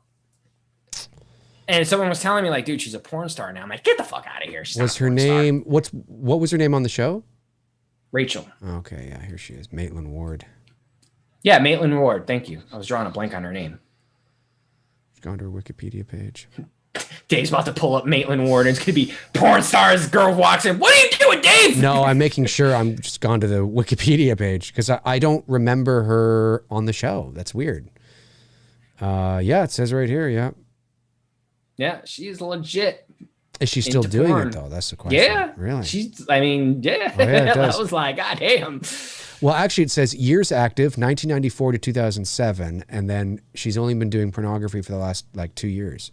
Why would she make that switch? And so late, too, in the game. That's look, man, interesting. Money. No, of course. But I mean, come on. Didn't one of the Cosby kids become a porn star, too? The Cosby kids? One of them. Didn't one of them Not that I know of. Get into that? Not that I know of. Maybe. I don't know. Tabitha, one of my friends was telling me about it, and I said I thought someone was joking with me because we were talking about Boy Meets World because I think what's his name, Will Friedle, the guy who played Eric. Yeah, Will Friedle. Okay, he's coming to one of the cons here, and I was like, I want to meet that dude because he was one of my favorite characters on Boy Meets World. Mm-hmm. So when we were talking about it, that someone was telling me that one of the girls from Boy Meets World became a porn star. I'm like, what are you? And I thought someone was fucking bullshitting me, right, and playing a prank. I was like, no one did. You know what I mean? Like, because I know the girl who played Topanga, she's like a mom and whatnot. And I just can't picture her doing that. Yeah. No. And then there was Sean's girlfriend there. The black girl, what's her name? I can't remember. I forget her name. But anyways, when they said it was her, I was like, no, she just looked like she was too goody. You know what I mean? Like, I was just like, no. Yeah. But nope, Family Matters. That's what it was, not Cosby Show. Oh, it was Matters. Family Matters. One of the girls became a porn star. Wow. Sly Stallone was a porn star. Yeah, he wasn't a porn star. Wasn't. No, he wasn't a porn star. He had done some. He had appeared in one or a few adult movies, way before, like in the early 70s or something like that. But I wouldn't. Is that where you got the inspiration for the name Rocky? No, actually, I think that's where the Italian stallion came from. Ooh, okay. Yeah. But I wouldn't say that he was a porn star. There's Man, you got to be totally comfortable with yourself to do that. I mean, totally comfortable to be on a set. Yep. I mean, because it's no different than making movies. Yep. You're on a set. Oh, yeah. There's camera crew. Yep. There's gaffers. There's lighting people. There's Yep. a director. Yep. You got to do your business. Yep, you do. You go do your business. Well, I think, honestly, it's probably a lot easier for girls than it is for dudes. Maybe, yeah. Mark Ruffalo and. Well, yeah, because if you're a one pump chump, that's not good. Yeah, that's bad. It's funny because I don't know, like with the Zodiac, there's a I don't know. There's like Arthur Lee Allen, yeah. You know, some people think that what was that guy that jumped out of that plane but was never found, DB Cooper or something? Some people think he was the Zodiac, and it's like, fuck off. Like, I never heard that one. No, I've heard people say that. I'm like, no. There are some people that, and then there's like as I said, those people that are coming forward now claiming that they think their father or their stepfather was the Zodiac. I did see something like that. And I'm like, on YouTube recently that somebody claimed that their father was the Zodiac, and that totally turned out to be bullshit. Yeah. I mean, look, even though it was circumstantial, it's hard to look past Arthur Lee Allen. It is. It really is. Did he end up in prison for a bit? No, what ended up happening, he died like shortly after being like, I think acquitted or something happened. Like it was like a weird thing. Like he died shortly after. And then the funny thing is that once he died, no more letters, no more phone calls. Right. It was done. So, right. The arrows just point in that direction. Yeah. If that is true, because I'm just brushing up on my knowledge again here, because I haven't dove into this in a bit. If that is true, when he died, it all ceased, then, you know, I mean, that only moves the theories in the direction that it was him. Do you know what I mean? And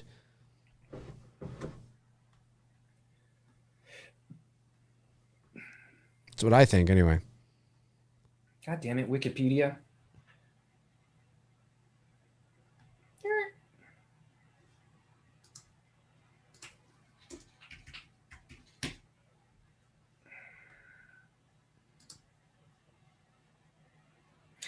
He died in 1992 at the age of 58 of a heart attack in his home. But there was something that was weird that happened just before his death. I think he might have given an interview. Okay. And that's what I'm thinking of. Okay. Like it was like shortly after the interview, he died. And then that was that. And then as the movie will say here at the end, everything just stopped at that point. You know, and then of course, like you just said a moment ago. And what year did he die? 92. 92. Were they getting Zodiac letters up until then? Yeah. And then everything stopped. And then of course, like what I was just about to say is then you had the false ones, people coming out saying my dad was, and all that bullshit started to happen. But that didn't happen till like in the 2000s, like way past his death. Right. Yeah. Like a bullshit letter appeared like somewhere like in 2008 or something. Yeah. That had the writing was similar, but it got debunked. It proved that it wasn't his writing. But the chat room here, but the actual letters with that type of writing stopped. Right. Once Arthur Lee Allen died. I've seen the unsolved mysteries, and I'm not convinced it's DB Cooper. I mean, if you know. You can believe it or not. Is that the one? Point that evidence. Might have been the one that I saw too. Look. I mean, there's a lot of theories, but it's not compelling enough for me. It's not compelling enough for me. You know, it's just more coincidental.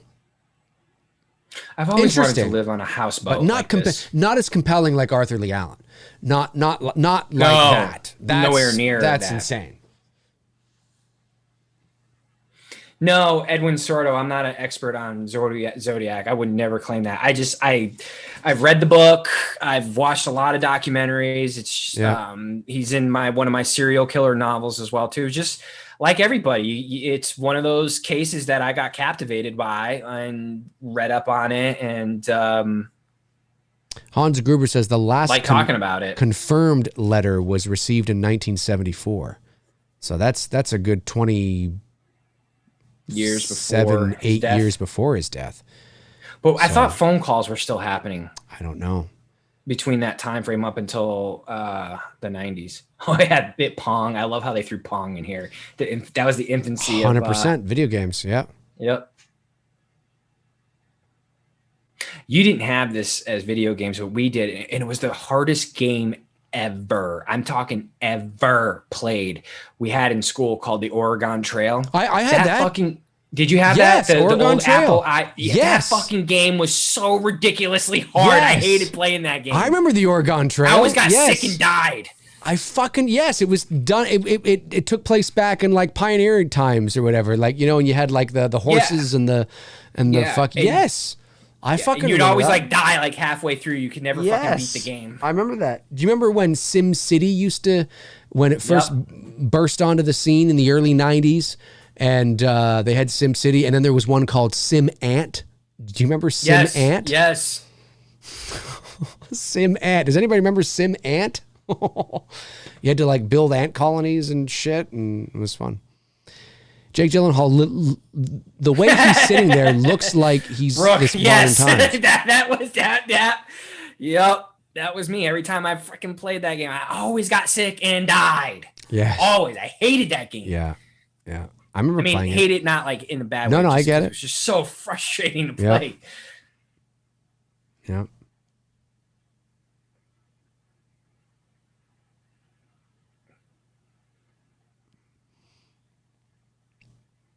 Well, Downey Jr. is getting a little angry here. Got a little harsh there, RDJ.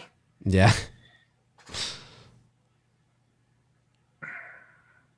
I was saying before, I always wanted to live on a houseboat like that on the ocean. I feel a little sexual tension between Robert Downey Jr. and Jake Gyllenhaal. just a little bit, you know. Maybe there's yes. You know what I noticed too? There's a lot of future Marvel actors in this movie. Yeah, that's true. Really? I mean, that's Jake true. was in Spider-Man, Ruffalo is Hulk, RDJ is Iron Man. Well, this was what they were doing before. They This is before, they got This is actually Tony Stark. He was working on the Zodiac case. Exactly. You know, this is what he was doing. October 11th, 1977. 1970. Did it say 77? Washington, 77. Well, because he's going there every year on the anniversary. Right. To see if, you know. Yeah. Of course, that looks like a cop car.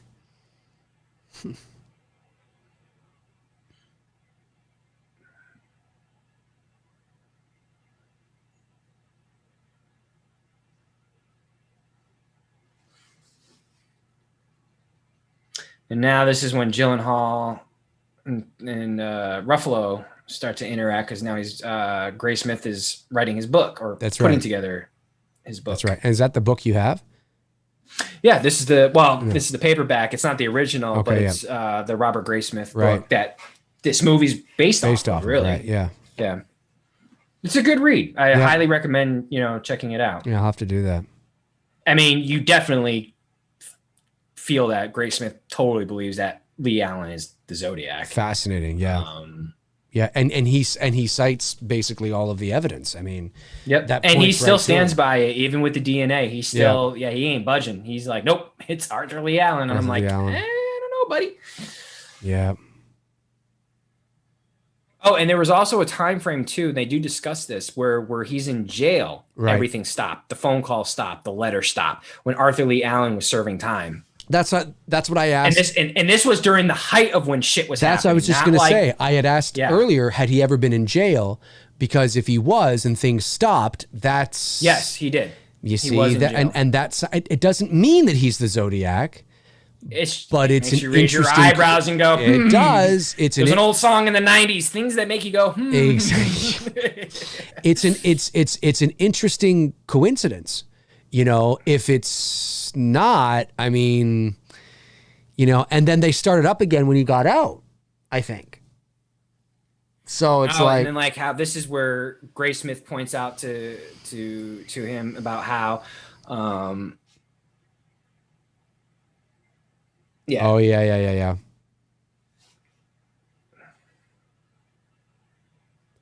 I love how Mark Ruffalo talks like this. He's so soft. You should do ASMR. Mark Ruffalo's ASMR page. What's ASMR? Oh, it's a thing. It's like a. I know it's an acronym. I see it, but like, what is it? What's the acronym stand for?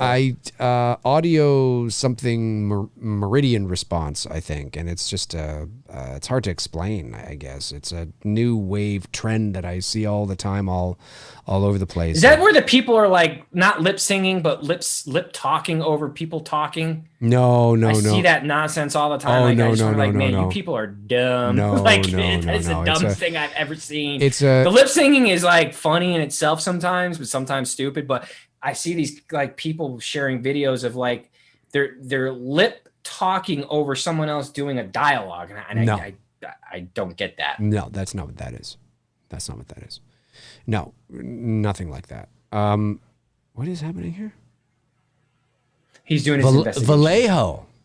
Yeah, Vallejo, California. Vallejo, California. Yeah. And here's Casey Jones. Now we're getting into like we're seeing what Robert Graysmith did on his own time, really on his own time. Yeah, he wasn't paid to do this. He didn't get funded. He did this on his own time. He did his own investigation. That's right. He was getting access to stuff that probably nowadays, if something like this were to happen, I don't think as a writer you could do. It would be a lot of red tape. Yes. But times are different. Yep, absolutely. Because he wants to solve it. Like, I mean, he's he totally wants. Well, I think he feels he solved it. Yeah. Well, he has. He just I get it. Look, I mean, it's your book. It's it's what you investigated. Yep. It's what you believe. I get it. And he does feel he solved it, but he wants to. He needs that smoking gun. You know, he needs that one thing that's going to just.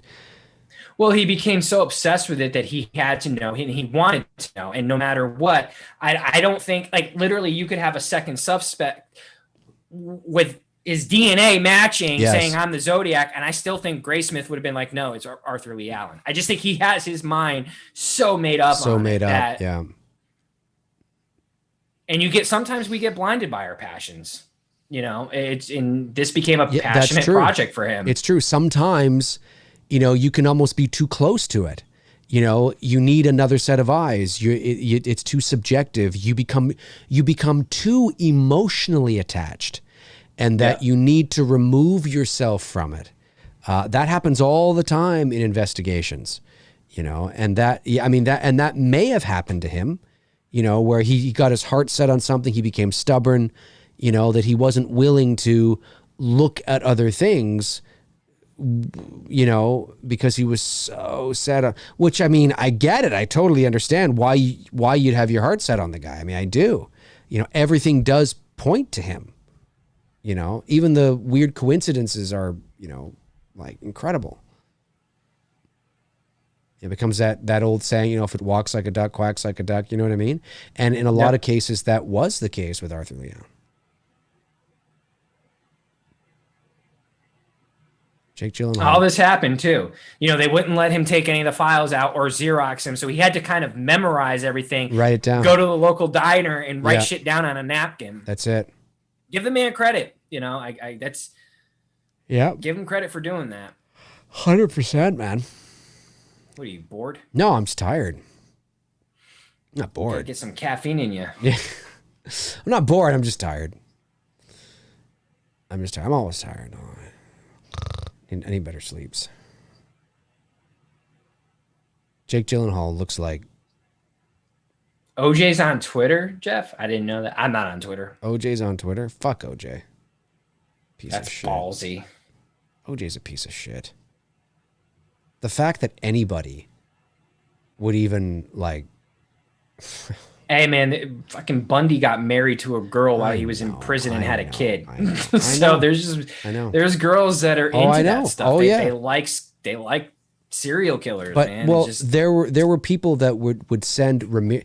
Here's what I don't understand. We know that Ramirez, the Night Stalker, molested little children.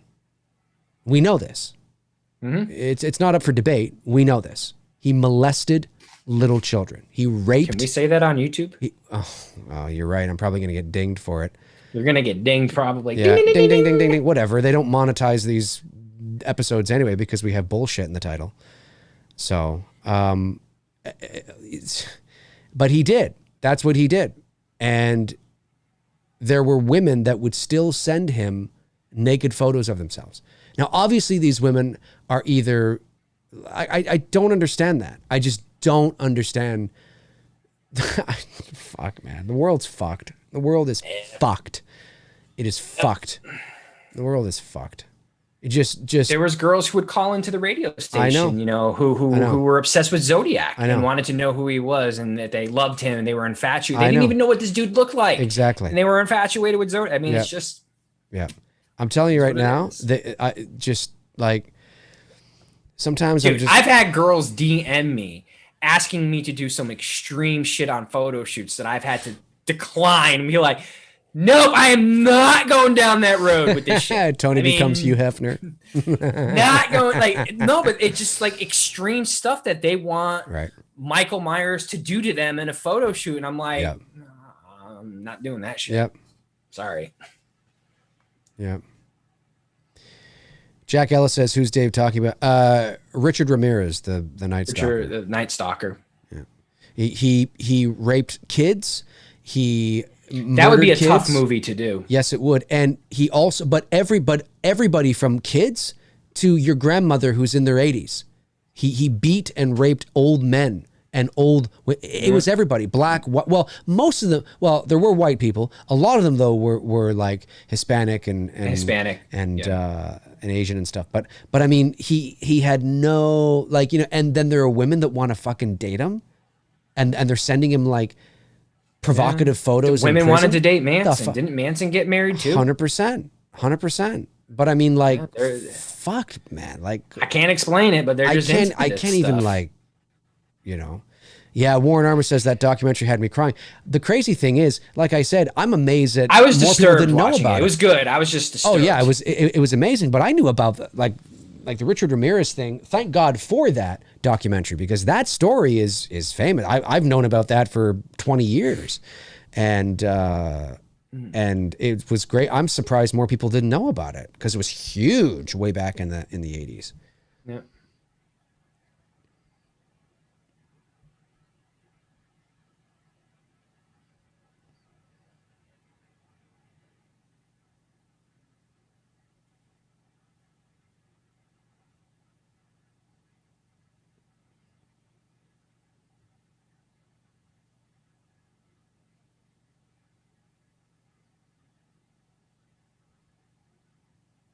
What if he made a mistake?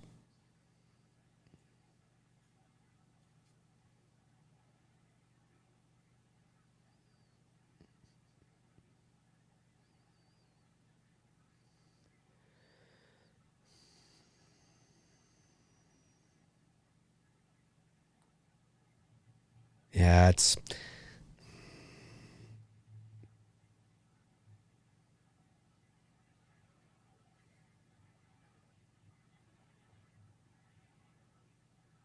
And, it is a good piece of advice. Stick to the evidence. It is. It is because in a lot of cases, we can make connections. We can in our mind that are not there. Right. You know what I mean? And we have our own biases too, right? Where we, especially for Grayson, I mean, it's tough, you know. That's why you're supposed to just stick to the evidence, because the evidence is objective. The evidence is not subjective. The evidence doesn't, it's indifferent. The evidence is the evidence. It doesn't matter. And that's why you are supposed to follow the evidence, which is why sometimes cases take weeks, months, years, decades to solve, you know, because you got to go with the evidence. Even if you are absolutely sure, it has to be based on, it's supposed to be anyway, based on evidence. And I mean, there are people that get locked away in prison and put on death row for the rest of their lives based on circumstantial evidence. But usually that's circumstantial evidence that is compelling, you know, like just like crazy compelling, you know. Yeah. But there are people, we've seen it, if you watch true crime, that there is a lot of compelling circumstantial evidence, and you're like, oh, come on. Like, absolutely. Look at OJ. Look at OJ Simpson. You know, I mean, that trial turned into a bit of a shit show, but I mean, look at OJ. I mean, the evidence against OJ is fucking ridiculous. You know what I mean? And yet he walked. I mean, well, I think we all know why he walked. Well, yes, of course we know why. But I'm just saying that but okay, in a less high, you know, profile case, these things do happen. You know, we see it a lot where it's like, well, because as a jury, you're supposed to, without, beyond a reasonable doubt,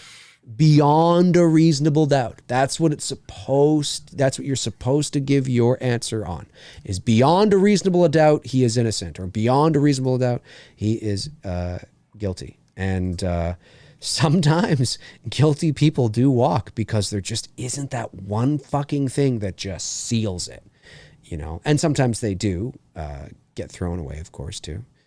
But yeah, it's tricky, man. I mean, to be involved in an intense, high-profile case like that. Of course, at the time, we didn't have anything like that where that type of case was getting that type of coverage. That was really like, that was Zodiac? like you said, OJ. That was really the dawn of 24-hour news. Oh, well, that was the first time you could watch that that thing happening on TV. It was huge. It was the first of its kind. It was huge. Huge. This guy, Rick Marshall, that eventually, you know, Graysmith goes and talks to. Yep.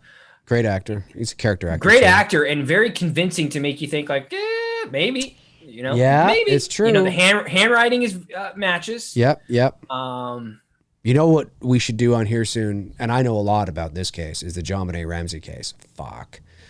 What a fucking, I don't even. Yeah, don't get me started on started that one. That's like the Casey Anthony case. Oh, she should still be in prison. You know, she's a photographer in Florida. Fuck her. Piece of shit. Well, if she didn't go batshit crazy, I would have. Oh, you know what I mean. She kind of went a little too off the deep end with what she did to her daughter. Oh, I didn't do it. Yes, you fucking did. Yeah. It's like JonBenet Ramsey. I mean, who the fuck? Anyway, I'm gonna go off on a fucking tangent here. I mean, the ransom letter and the no. It wasn't. No. It was an intruder that just, you know, just so happened to, you know, demand for $100,000, but leave the body in the basement and take his time to write the ransom note on a 3-page legal pad that just so happened to be in the home of the and he did a practice note. So fucking, I'm telling you, if that family wasn't a rich family, man, if that was. Oh man. Oh, the Ramsey case? Oh, yeah. It's such garbage. Yeah. Such garbage. And I'm not saying that they murdered her, but there was no fucking intruder that came in. And I know about the little blotch of DNA evidence that was found on her, but there's a variety of reasons of how that could have ended up there. Fuck, that's a shit show. An absolute shit show. That poor little girl, man. And her mother's dead now anyway. Her mother died in 2005 from cancer. Dad's still alive.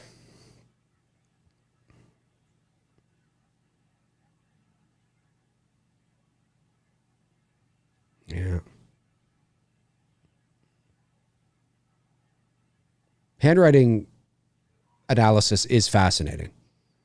Oh yeah, I love watching those guys being able to figure out like, what this means and what this means in a person's personality, which is usually pretty accurate to how they write. Yeah, that's how someone gets into that shit, man. I don't know. They can even determine sex and age. Which is just by looking at someone's handwriting, which is fucking crazy. And most handwriting, I can't say all, but a lot of the ones I've seen who've analyzed the ransom note for the Ramseys is like, yeah, this is Patsy Ramsey. This is her handwriting. Like, I mean, it's so obvious, you know. Yeah. Oh my God. That's like with Lee Allen here, and that's what Robert Graysmith was able to put together when you look at the letter he wrote his brother, and then you look at the letters he sent to the, I mean, they're like we're about to see here. You know what I mean? And who writes this is the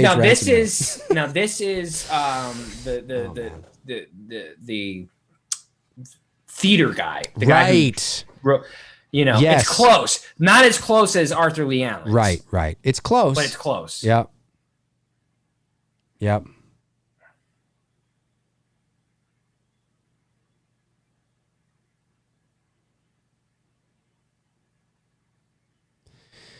I don't think we missed any super chats. Let me just check here. Did I miss any super chats? No, I think I got them all, which is good. So I make sure I got them all. I think I did. The letter Mark K. Ruffalo and his animal crackers. Sorry, say again? So Mark Ruffalo and his animal crackers. Yes, animal crackers. I haven't had animal crackers in a long time. Forever. Remember they used to sell them at McDonald's or something? Oh, yeah. They still used to get them in your Happy Meals, too. I think so. As a kid, I used to love to get, like the toy in the Happy Meal and like fucking shit. It was great. Love getting that toy. I wonder if do they still sell Happy Meals with toys? I don't know, man. It's been about 40 years since I've had a Happy Meal. Same. But I just 30 years, I should say. Same. I should 40 years. I would have put me only at one. Yeah. So probably about 30 years since I've had one. I should see if they still have one. I should get one Happy Meal. I'll go through the drive-through. Of the people that follow us have kids. I'm sure they could answer that question. That's true. Parents in the chat room, do they still have Happy Meals and do they still come with toys? Bet you the toys are not as good as they were 30 years ago, though.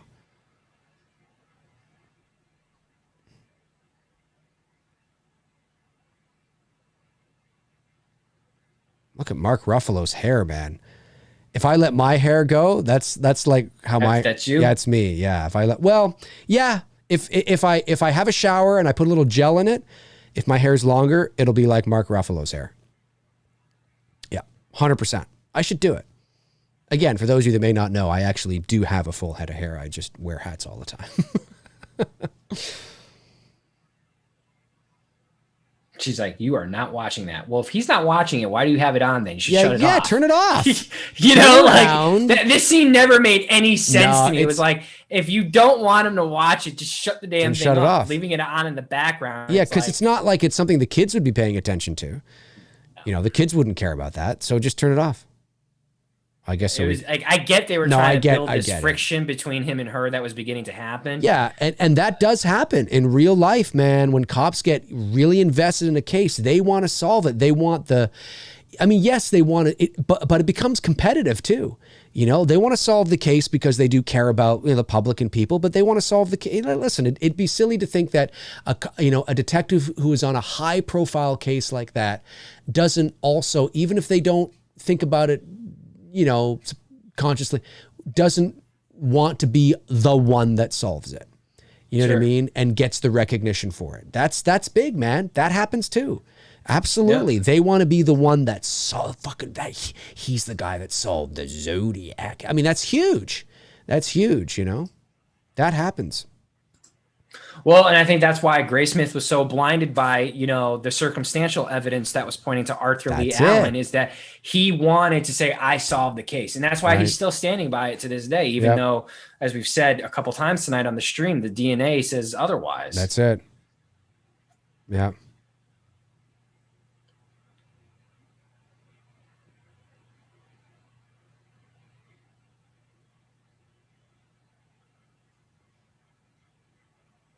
The way this is exposed, it almost looks like the background is not actually there.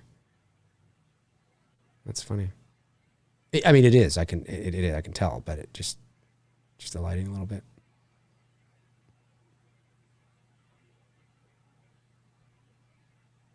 Is that what he told you? Oh, they're getting pissed off now.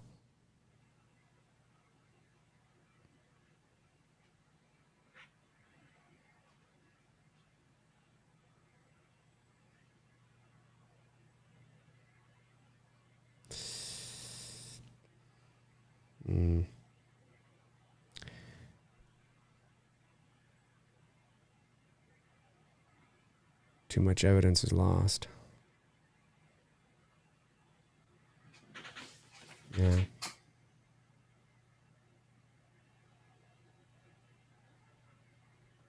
Look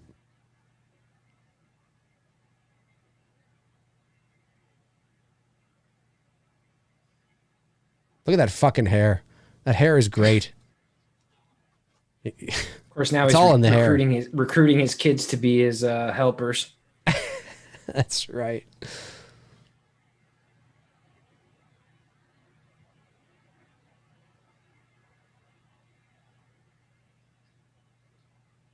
Gotta love that hair.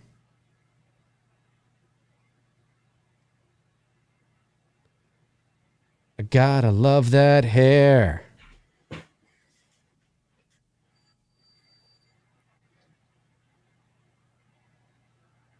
Oh, yes. Look, the Scooby-Doo. Scooby-Doo. Scooby. Come on, Scoob. Do you know who did it? Let's go down and give you a Scooby snack. I can tell you who the Zodiac was. The Zodiac was Lee Harvey Oswald. Sorry, say again? I said Zodiac was Lee Harvey Oswald. Zodiac was actually Scooby-Doo. Yeah. It was all staged in the Dallas basement that day. Right. He didn't really get shot. He didn't really die. He went into hiding and became the Zodiac. Wow. Is there an actually theory like that? No. Okay, I was just going to say, God, no. I hope I didn't just start one. No. Can you imagine? Oh my God, that'd be brutal. Fucking library. Yeah. I thought Downey Jr. Well, you know what's crazy is his character is sick at this point, but his character doesn't die until like early 2000s. Yeah. So he lives with this illness for many years. From that perspective, I thought Robert Downey Jr. was Chuck Norris for a minute. It's just the way he was sitting there. He kind of looked like Chuck Norris.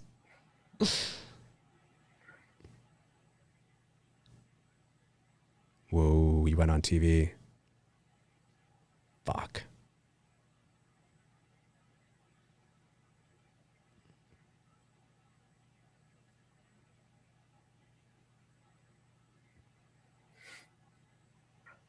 The Zodiac did attempt to kill Chuck Norris one night until he realized it was Chuck Norris.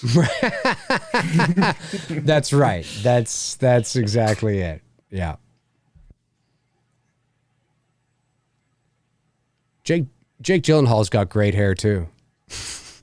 Bastard. He's got good hair. Bastard. He's got good hair. Who is this blonde actress? She looks familiar. She's in a lot of stuff. Yeah, she looks familiar. She's playing this character good, well though. Kind of quiet, mousy. She's like a hot, sexy nerd librarian that you don't see too much of. Right. Or just lives in my fantasy. Props to David Jones for putting Zodiac in the correct quotations. In the quotations that you use to emphasize something. I see so many people when they want to emphasize something, they'll put it in two quotations, like this. But that actually quote. Yeah, but that's actually incorrect because, it's you only use the two quotations when you're actually trying to say the opposite. Like, oh yeah, he had a cold. Oh yeah, he went to work. You know what I mean? And that's what that means, is that you're actually saying that, no, he didn't really go to work, right? So if that actually had two quotations, he would be implying that actually Andy Robinson isn't the Zodiac. You know what I mean? Yeah, Andy Robinson's the Zodiac. A lot of people do that. This guy here, this guy was another potential. Yeah, Gyllenhaal, the character. Oh, yes.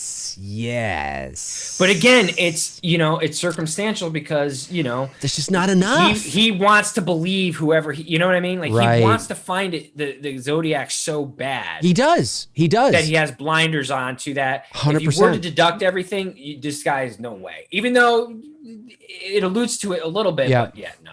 But that's the thing. Like, I mean, his work is great, and he does some deep cuts and dives deep, but you can totally tell, and I haven't read the book, but from this movie, you can tell that if this movie is any indication, he's really emotionally attached, and he wants to solve this thing, which is great. But like Tony just said, he could have the blinders on and not be looking at other things that take you away in the right direction, not looking at, evidence that actually might be worth looking into, because has his heart set on something. He's become emotionally attached to this idea of this person, and, as Sulla said from Raiders of the Lost Ark, they're digging in the wrong place. I don't know what picture you're referring to that moved behind me. Was Laura back? Laura Burns? A picture behind me? Ooh. Yeah, I don't know which one. They're digging in the wrong place. I don't know. Can you imagine if like one of the pictures came to life and like Audrey Hepburn like came out of the picture? Well, I was gonna say, if any of the pictures come to life, I hope it's the Audrey Hepburn one. Yeah. No, but she comes out and she's like, she was very pretty, and she died young too. She was only in her 60s, I think.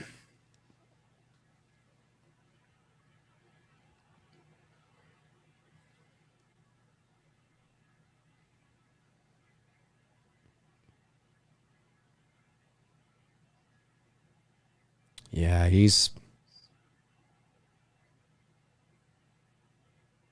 Ooh.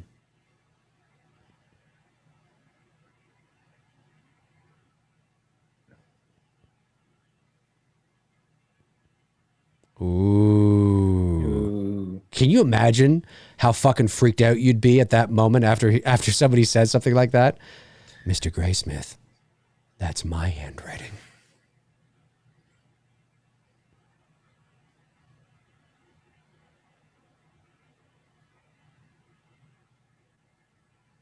I love how they're setting this up. It's no problem. It's just down in the basement. I mean, they're obviously creating a circumstantial evidence scene to make you think like, hey, maybe it's this dude. They're making it seem eerie, and I think it's in the basement. He's got a basement, and there's one of the letters of Zodiac talked about a basement, and but it's the character, it's the way it's shot, it's the the one little light and the phone there, and they're creating atmosphere, suspense, making you think that it could be this guy. I mean, and it's entirely possible in the mind of Grayson.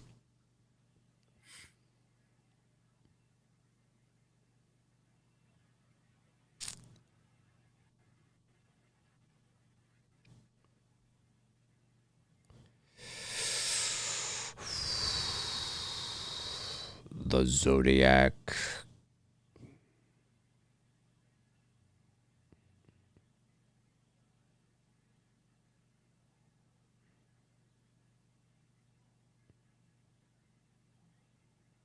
I mean, it's a great scene. It's an eerie scene, but... Sorry, say again? It's a great scene. It's a very eerie scene, but it's, Well, it is. I mean, and it's designed that way to make you think that there's a possibility that it could be this guy. How much more impactful would this have been if it was him confronting Arthur Lee Allen, though? Well, yeah, I mean, it would be, of course. Because really, the only confrontation he has with Lee Allen is at the end of the film. He goes into the hardware store. They look at each other like they're about to stare deeply into each other's eyes, and then they walk off. Yeah. I get it. This scene is very intense. I would have liked to had if I'm going to make one criticism about this movie, which it's really a minor criticism, it's that I would have liked to have had a similar scene written like this between him and Arthur Lee Allen. Right. Yeah, but did one exist? Well, because it's based on a true story, right? You could create it. Yeah, you could create it. You could get a little fancy. Yeah. Oh, sure. You can take some liberties. They always do. Oh, of course. Anytime there's a true story, they take a lot of liberty in movies. Yeah. You have to be entertained. My freaking grandparents or grandmother had a car like that. Wow. Well, I mean, she had 2 cars like that. She had a light tan one, and then kind of like that, but more of like a burgundy type color. I think I'm just going to start wearing tanned pants. You should. You should. I should. No, I'm just going to start wearing just everything tan. I'm just going to readjust my wardrobe to be all You're gonna become tan. the khaki guy? Yes. Hey, we all wore those in high school. Dave McRae, the khaki guy. The khaki guy. Just call me the khaki guy. Got my Doc Martens out. Yeah, my camera's acting up again a little bit. Doc Martens. Doc Martin. Mr. Doc Martin. Hey, Doc. It was Doc Brown. Doc Brown was the Zodiac. Used the DeLorean, traveled back in time, kept going to the future. That's why they couldn't find him. Yes. Doc Brown was the Zodiac. Heavy. Why is everything so heavy in the future? Is there something wrong with the Earth's gravitational pull?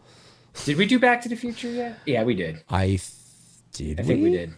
We haven't done the sequels yet, but I think we did the first one. Yeah.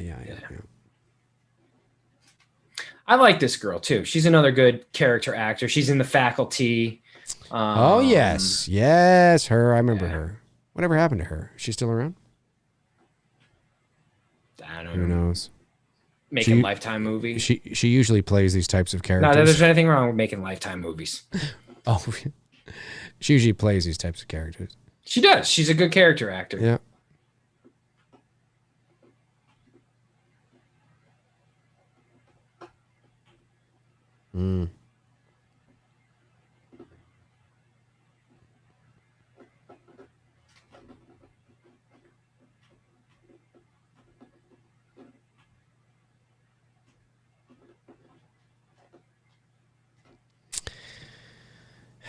Where the hell is he right now? Is he in like a prison? Women's prison, looks like.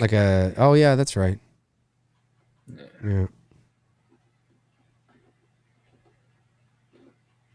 And this is when he really begins to start connecting Lee Allen. I mean, he already did, but he wasn't looking there. Right.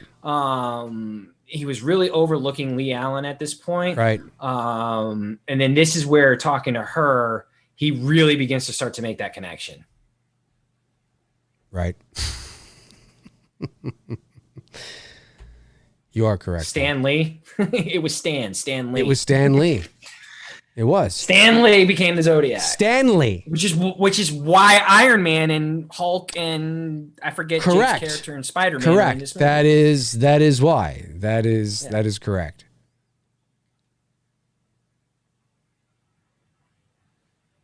See, I like how he's so obsessed too. He's playing it so well. He wants it to be Rick Marshall. Yep. And he's so blinded by the fact. And then when the door opens and she says Lee here, now he becomes fixated on Arthur Lee Allen. Correct.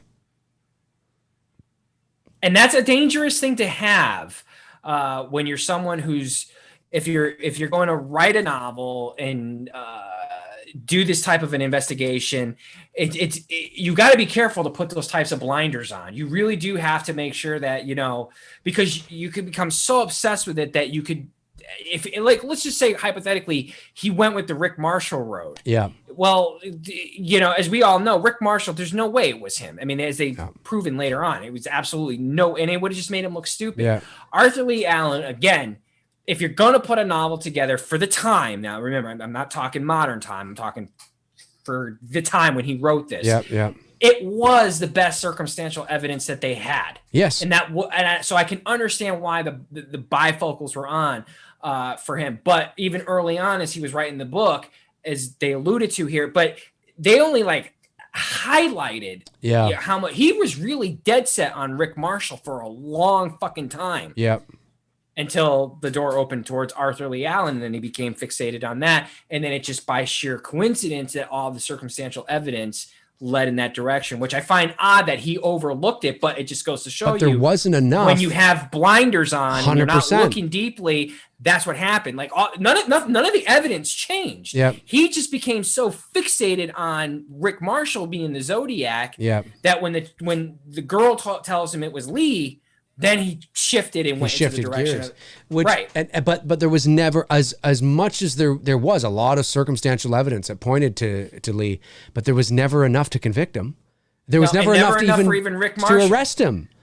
Right. Because I don't even think Lee Allen was arrested for anything in relation to that. I don't think. Right. And when you look at the evidence, Rick Marshall's evidence, I mean, the problem with Graysmith was early on in putting all this together, he was so focused in on the movie posters and the writing and whatnot that he was avoiding things like the Windwalkers and the Zodiac watch and all the other things that were real, that would raise your eyebrows more towards Arthur Lee Allen. Right. But again, that's putting on the blinders, and that's what happens.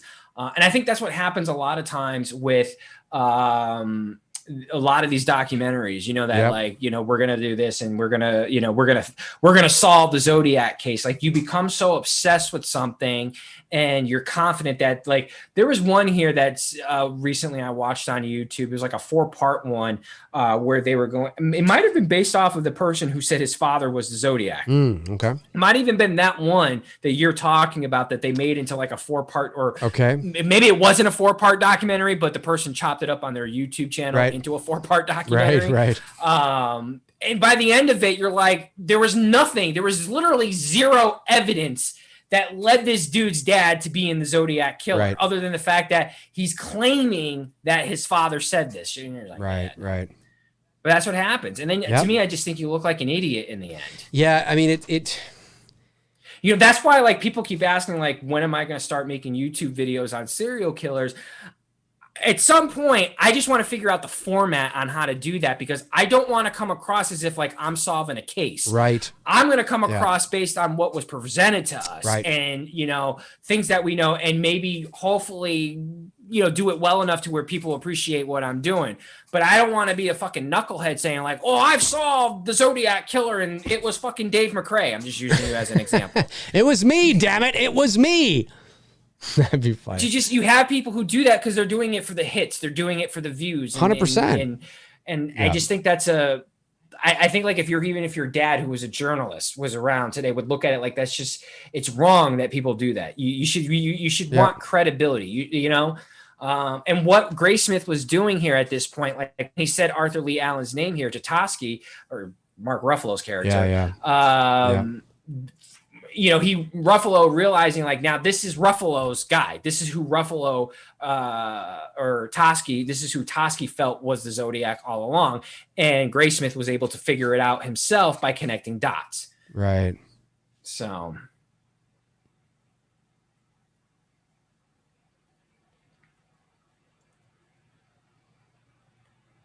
And then this is when you find out that, he writes him a letter as soon as he gets out of jail. Yep. But there was no letters between that time frame too. That's right. Which again points to Lee Allen. Yep. And he's changing his methods too. He typed the letter. He didn't write the letter, which again, if you're Lee Allen and you're smart and you're really trying to confuse everyone. Yeah. Well, I would buy that. Like, okay. Like, and you have wind that they are probably looking at handwriting. Exactly. Yeah. So you're going to do it on a typewriter. There you go. Yeah.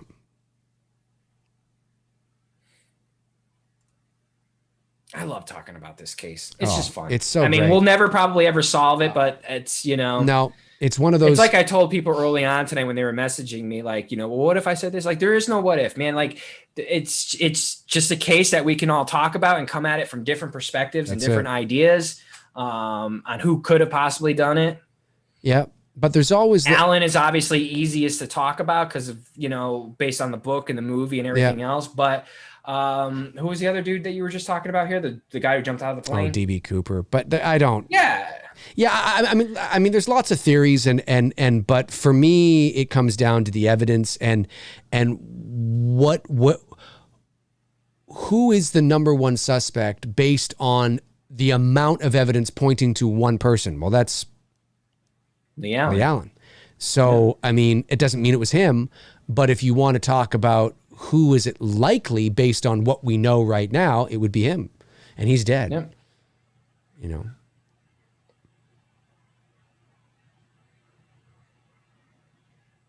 What are you talking about, man? It was Trump. He did it. I did it. That's what I did. It was when I was You hadn't born. done the voice in a while. I had to get you to do the voice. I hadn't done it in a while. I love it. I'm the Zodiac. Okay, I'm the Zodiac. I love the Zodiac. I love the constellations. The constellations are great. I can't do it. They're great constellations. They're the best constellations. That's why I pick Zodiac. It's why I pick Zodiac. I'm the best. I love Zodiac. It's my favorite movie. I love David Fincher. Sir, it's Fincher. Fincher.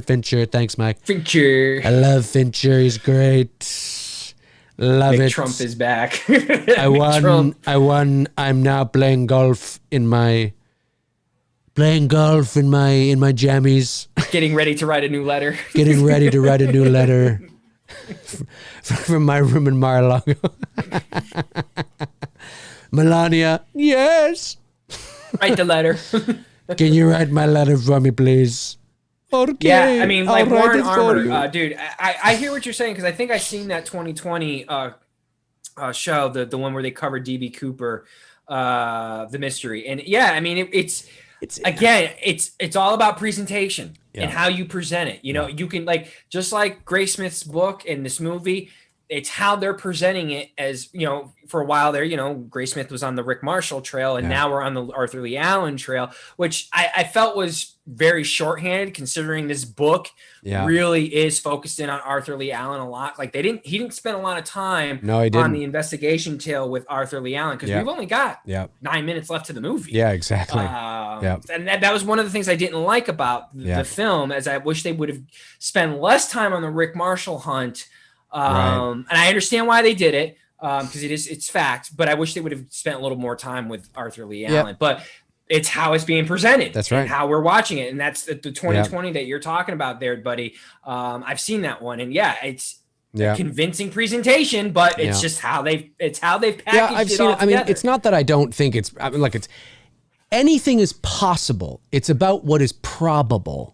You know, because those are two very different things. And there's evidence for DB Cooper. I mean, you watch it, you listen, you go, oh, that's interesting. But there's a lot of things that are like that with this case. And but the Arthur Lee Allen stuff is, you know, I'll have to go back and watch the DB Cooper shit again. But from what I remember, I was most convinced with Allen. But I mean, same. Who knows? Who knows at the end of the day? I'm not saying Allen did it, but no. If you were to, if I had to say, who do I feel in my gut instinct? It's Arthur Lee Allen. Just like my gut instinct says OJ killed Nicole and Ron. Oh. Yeah, my gut instinct say Arthur Lee Allen. My gut, my fucking pinky toe says that. Where that came from? Zodiac is fake news. Okay, it's fake. There is no Zodiac. I love the constellations. They're the best. I am gonna miss the bickering and fighting between them, though. That was entertaining for the last 4 years. Media is gonna become boring. Yeah, see, like this is like, you know, the payoff. It's like, you know, like you had such a great scene here between him, Gyllenhaal, and the actor who played not Rick Marshall, but that guy. I can't remember his name now. I understand. You know what I mean? And then this is it. This is all you get between Arthur Lee Allen and Gray Smith in the film. And I'm like, why couldn't we have had... I know what you're saying. You know, just instead of this, like, I love you stare down. Right. You know, like, that's all it is. Like, well, maybe there's some sexual tension. Into your eyes. Maybe there's some sexual tension there. I mean, I get it. I get why they did. You know, he wanted... He says the line earlier in the film, I want to look him in the eye. Yep. And then, you know, even here, you know, the way Lynch, his non-reaction reaction, it's great. You know what I mean? Like, it's almost like he's saying, like, yeah, motherfucker, I am who you think I am. Yep. You know what I mean? Oh, yeah. Yep. And then Gyllenhaal just kind of nods. So I get it. I just think I would have loved to have had something a little bit more suspenseful. I understand. And then that's it. I mean, you're done. We're almost done anyways, because now we got to get to Minkus's character coming full circle. They're in Canada. They're in your home country, buddy. Ontario, Canada. That does not look like Ontario, Canada. See? Now you know why I was totally confused when you were describing Canada to me with all the mountain ranges and shit. Well, there were some mountains back there. Not mountains, but there were some hills back there. I mean, obviously we have hills here, but I don't know where. It just says Ontario, Canada, so I don't know where that's supposed to be in Ontario. It's where Minkus lives now, or the guy who the older version. I wonder where that is. I don't know. Does anybody know where this is supposed to be? Because I think he left as soon as it all happened. Like he got out. He are you sure? Are you sure that's not Ontario, California? Is there an Ontario, California? I thought it was Canada. Maybe I read the subtext wrong. Maybe, yeah. Because I mean, Ontario is the province of Ontario, but there are like little cities in the States named Ontario as well, like little towns you can find. I believe there's even a town in the States called Toronto, actually, some town somewhere, which is crazy. But Ontario, CA might have been Ontario, California. If there is an Ontario, California, I bet you that was it, because that looks like the mountains in the back there. That looks like it could have been California. Hans is saying there is a Ontario, California. So there you go. I thought it was Ontario, Canada. There is an Ontario, California. Okay, there you go. That's probably what it is. That's why. That's why I was like, that doesn't look like Ontario. See, and then like this dude legitimately points to Arthur Lee Allen in a photo. Yeah. And that happened. Yep. Yep. I mean, that legitimately happened. Looks like Conan O'Brien next to him.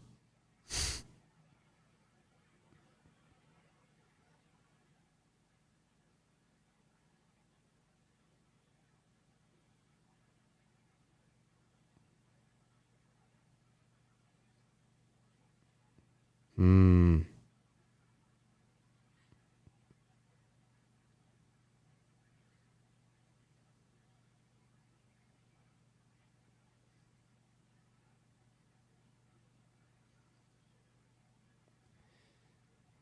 Eight.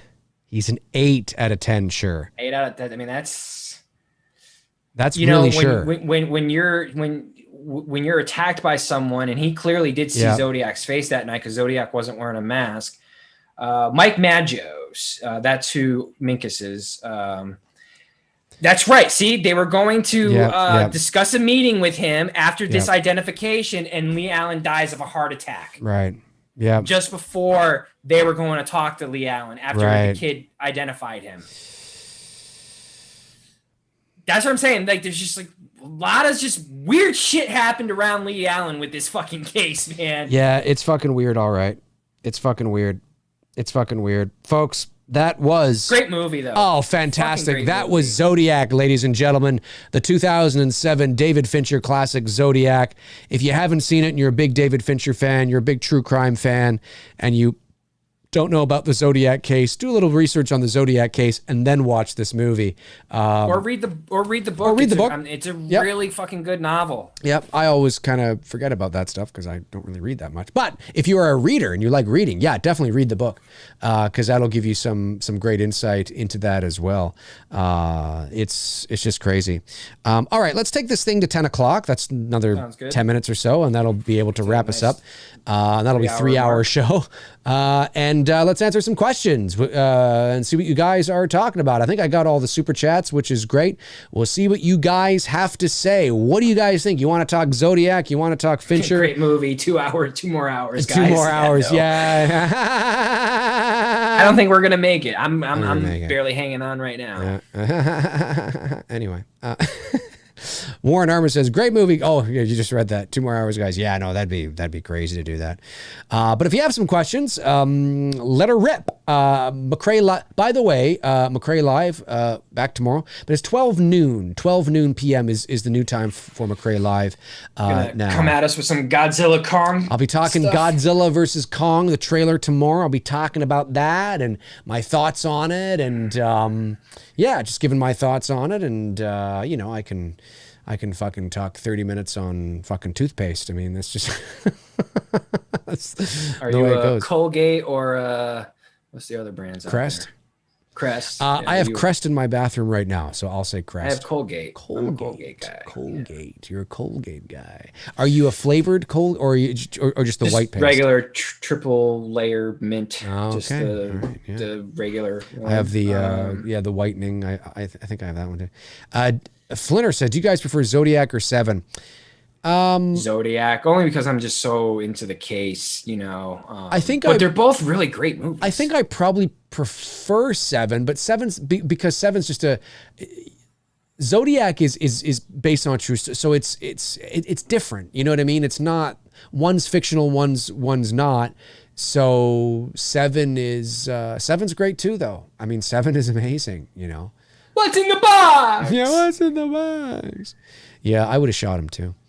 I totally would have shot him. Yeah. Fuck yeah, I would have shot him. I wouldn't even hesitate. I would bet you're dead. No, boom, you're gone. Take me away. Yeah. He's dead. Or what I would have done, of course, my partner was right there, shot him, but I would have wanted to see him suffer. Like, you know, maybe I shoot him in the fucking shoulder, so he's like, and then I shoot him in the face. Or open his mouth and shoot him. I'm laughing about that. I wonder during your stream tomorrow, since you're going to be talking Kong versus Godzilla, if you're going to get a lot of Jason versus Michael questions.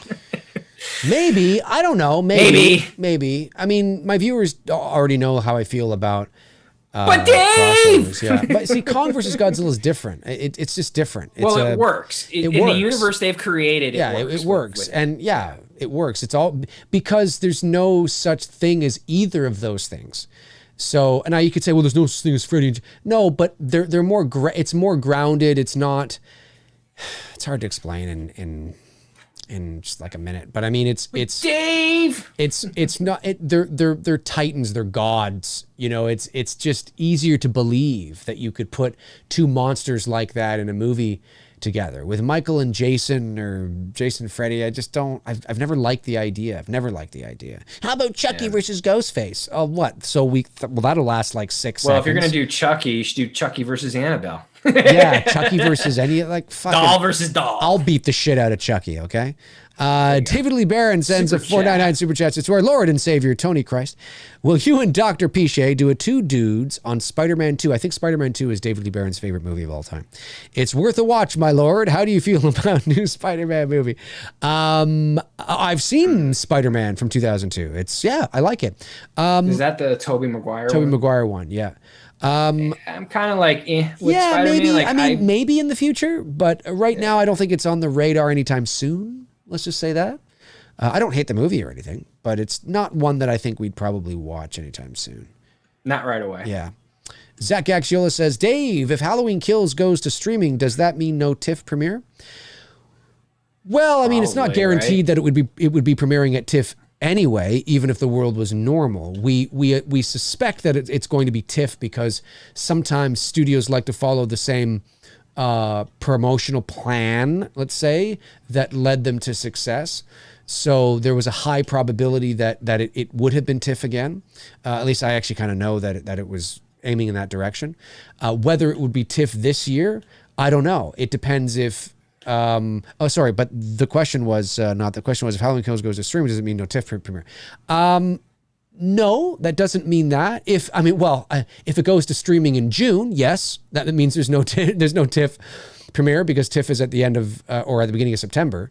But if it's still released in October, I think it's still possible. But it all depends on what kind of event TIFF is this year, because last year it was all virtual and online. So I mean, I don't know what kind of event TIFF is going to be. I mean, who the fuck knows what 2021 is going to be like. So, but no, not to answer your question directly. Not necessarily. Yeah, it probably will be. I don't think it's going to be any different really than last year, personally. I like this one. Jeff Harris, Batman 1989 is my all-time favorite superhero movie. I grew up around the Dark Knight movies, but I always loved the Batman 89 more. I concur. Yeah, Batman for me, I don't know about you, Dave. I'm not a big I'm not a super big comic book guy. That's why I'm not like going, yeah, let's do Spider-Man. But I tell you what, there's a high probability that we'll probably do Batman 89. Probably might even well be the first comic book movie we do on this show, because I think Dave and I are, between that and maybe Christopher Reeve's Superman, are more partially fond to those. Yeah, I'll do Batman 89. Yeah, and I've said this many times, of the comic book, just comic book in general, the Batman universe is the only one that and when I say this, don't start asking me Suicide squad. I can't even fucking talk. Don't start asking me questions because I don't know. Because like when I say I'm into it, it's like I've tipped my toes into it. Right. I know enough. I know enough about the Joker. I've read enough Joker stuff, and you know the Batman movies and all that shit like that. But I'm not knee deep into this shit. But of every universe out there, that's the universe that I would be more psyched to watch. I've said it many times. I'm looking forward to the Pattinson version of Batman. I can't wait till next year now, till that comes out. And yeah, so David Lee Barron, I hope you're not disappointed on the Spider-Man thing. I'm not a big, like, I watch them, you know what I mean? Like I watch the Avengers movies just so like, okay, I watched them, but I'm not like, yeah, Marvel. Like I don't give a shit. Get it. No, I get it. You know? I get it. But Batman, I can get psyched for. I can get psyched for Batman. Sweet Tea sends in a $9.99 super chat for the channel, my friends. Thank you, Sweet Tea. Really appreciate that. Thanks, Sweet Tea. The tea is sweet. David Lee Barron. The tea is sweet. The tea is sweet. David Lee Barron sends in a $4.99 super chat and says, dear Dr. Pisha, how do you feel about the new Spider-Man movie? As we just... And yes, Spider-Man 2002 is my favorite movie of all time. The theme score is so amazing. Well, I do like that movie. The new Spider-Man movies. I've seen Spider-Man Homecoming. I almost said Tobey Maguire. Wait, have I seen Homecoming? Yes, I've seen Homecoming. I haven't seen Far From Home. I enjoyed Homecoming. I thought Tom Holland, he's a good Spider-Man. I enjoyed it. I mean, like, you can't not be entertained by these movies. They're always entertaining. I enjoyed it. Yeah, I'm not like. It's just like I don't know about you. Did you see it in theater? No, I saw it on. The only of the Marvel run, including, I'll throw Spider-Man into the equation. The only ones that I saw in theater were Infinity War and Endgame. All the rest of them I rented. Gotcha. I didn't watch them in the movies. I mean, now I own them all digitally. Right. But like, you know, it's just one of those things where like, I'm not at the box office, you know, going out there watching those movies. Like they can literally go through their whole theatrical run, and I don't go to movies that often unless it's something I really want to see, like Maverick, Top Gun, or fucking Halloween Kills. Gotcha. Or Conjuring. Yep. David Lee Barron follows up, says, no! How do you feel about the new Spider-Man movie that will come out soon? I don't know. I don't know anything about it, David.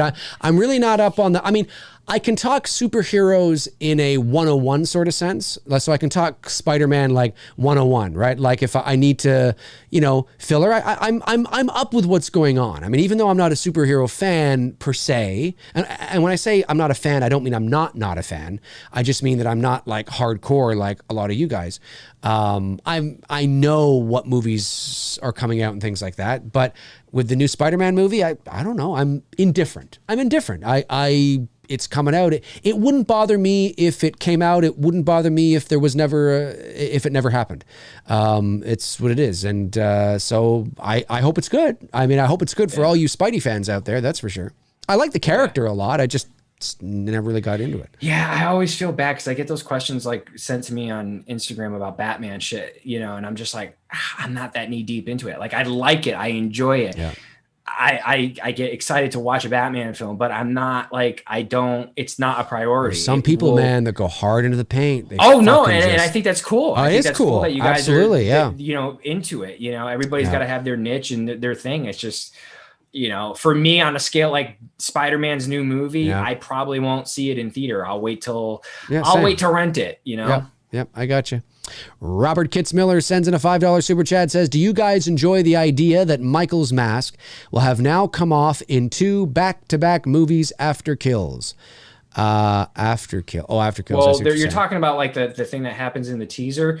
That's not necessarily going to be in the final cut. Well, I think it is actually. You do? Yeah. You do? Yeah, I kind of know what it is. Well, it depends on, I don't know. Listen, execution is everything.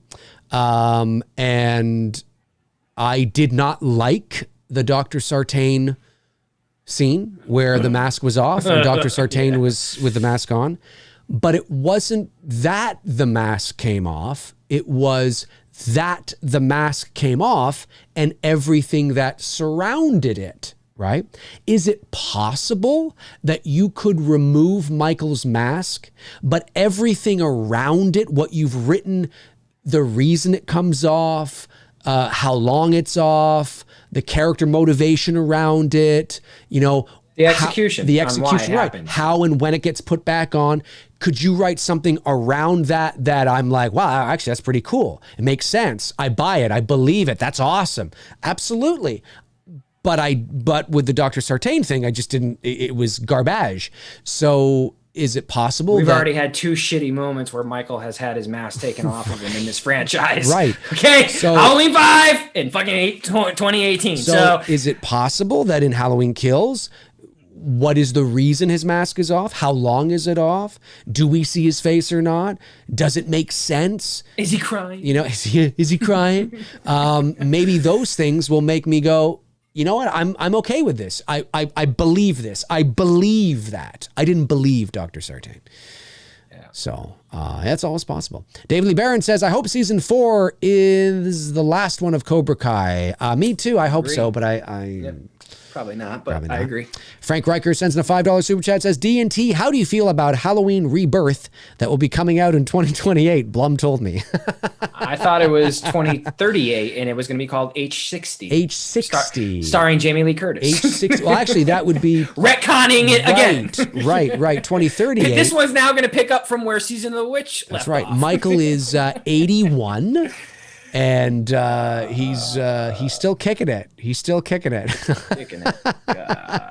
I hope after it ends, we don't see a Halloween film for at least until Dave and I are like in our 90s. Then we won't care at that point. I know, then it won't fucking matter. We will be 90, so it won't matter. Dude, same. I'm so tired of that stuff. You know, it's just I'm almost burnt out on the franchise, and that's why I backed off from this shit, because I don't want to be burnt out on a franchise that I love, and it's one of my favorite horror franchises. I get you. I mean, it just got so oversaturated. Yeah. With it. It was like Oh, it did. It is saturated. There's more coming. They've released a couple of images. Yeah, that's right. But there is just telling everybody out there, there is more coming very soon. So look out for that. Are we talking a full-length trailer? No, I don't think so. I'll be shocked. I do have wind that something's coming, but I'd be shocked if it was a full-length trailer right now. I mean, listen, I got a great title anything's always possible, but I'd be surprised. I got a great title if they do a Halloween 38 and Jamie Lee comes back in 2038. Call it Halloween AARP. That'd be funny. Cody Snyder sends in a $2 super chat, says The Hitcher, 1986 on Two Dudes and Some Bullshit. Oh, maybe that's not a bad one. I'd have to brush up on that. I haven't seen that in quite a while. That's with Rutger Hauer, I think.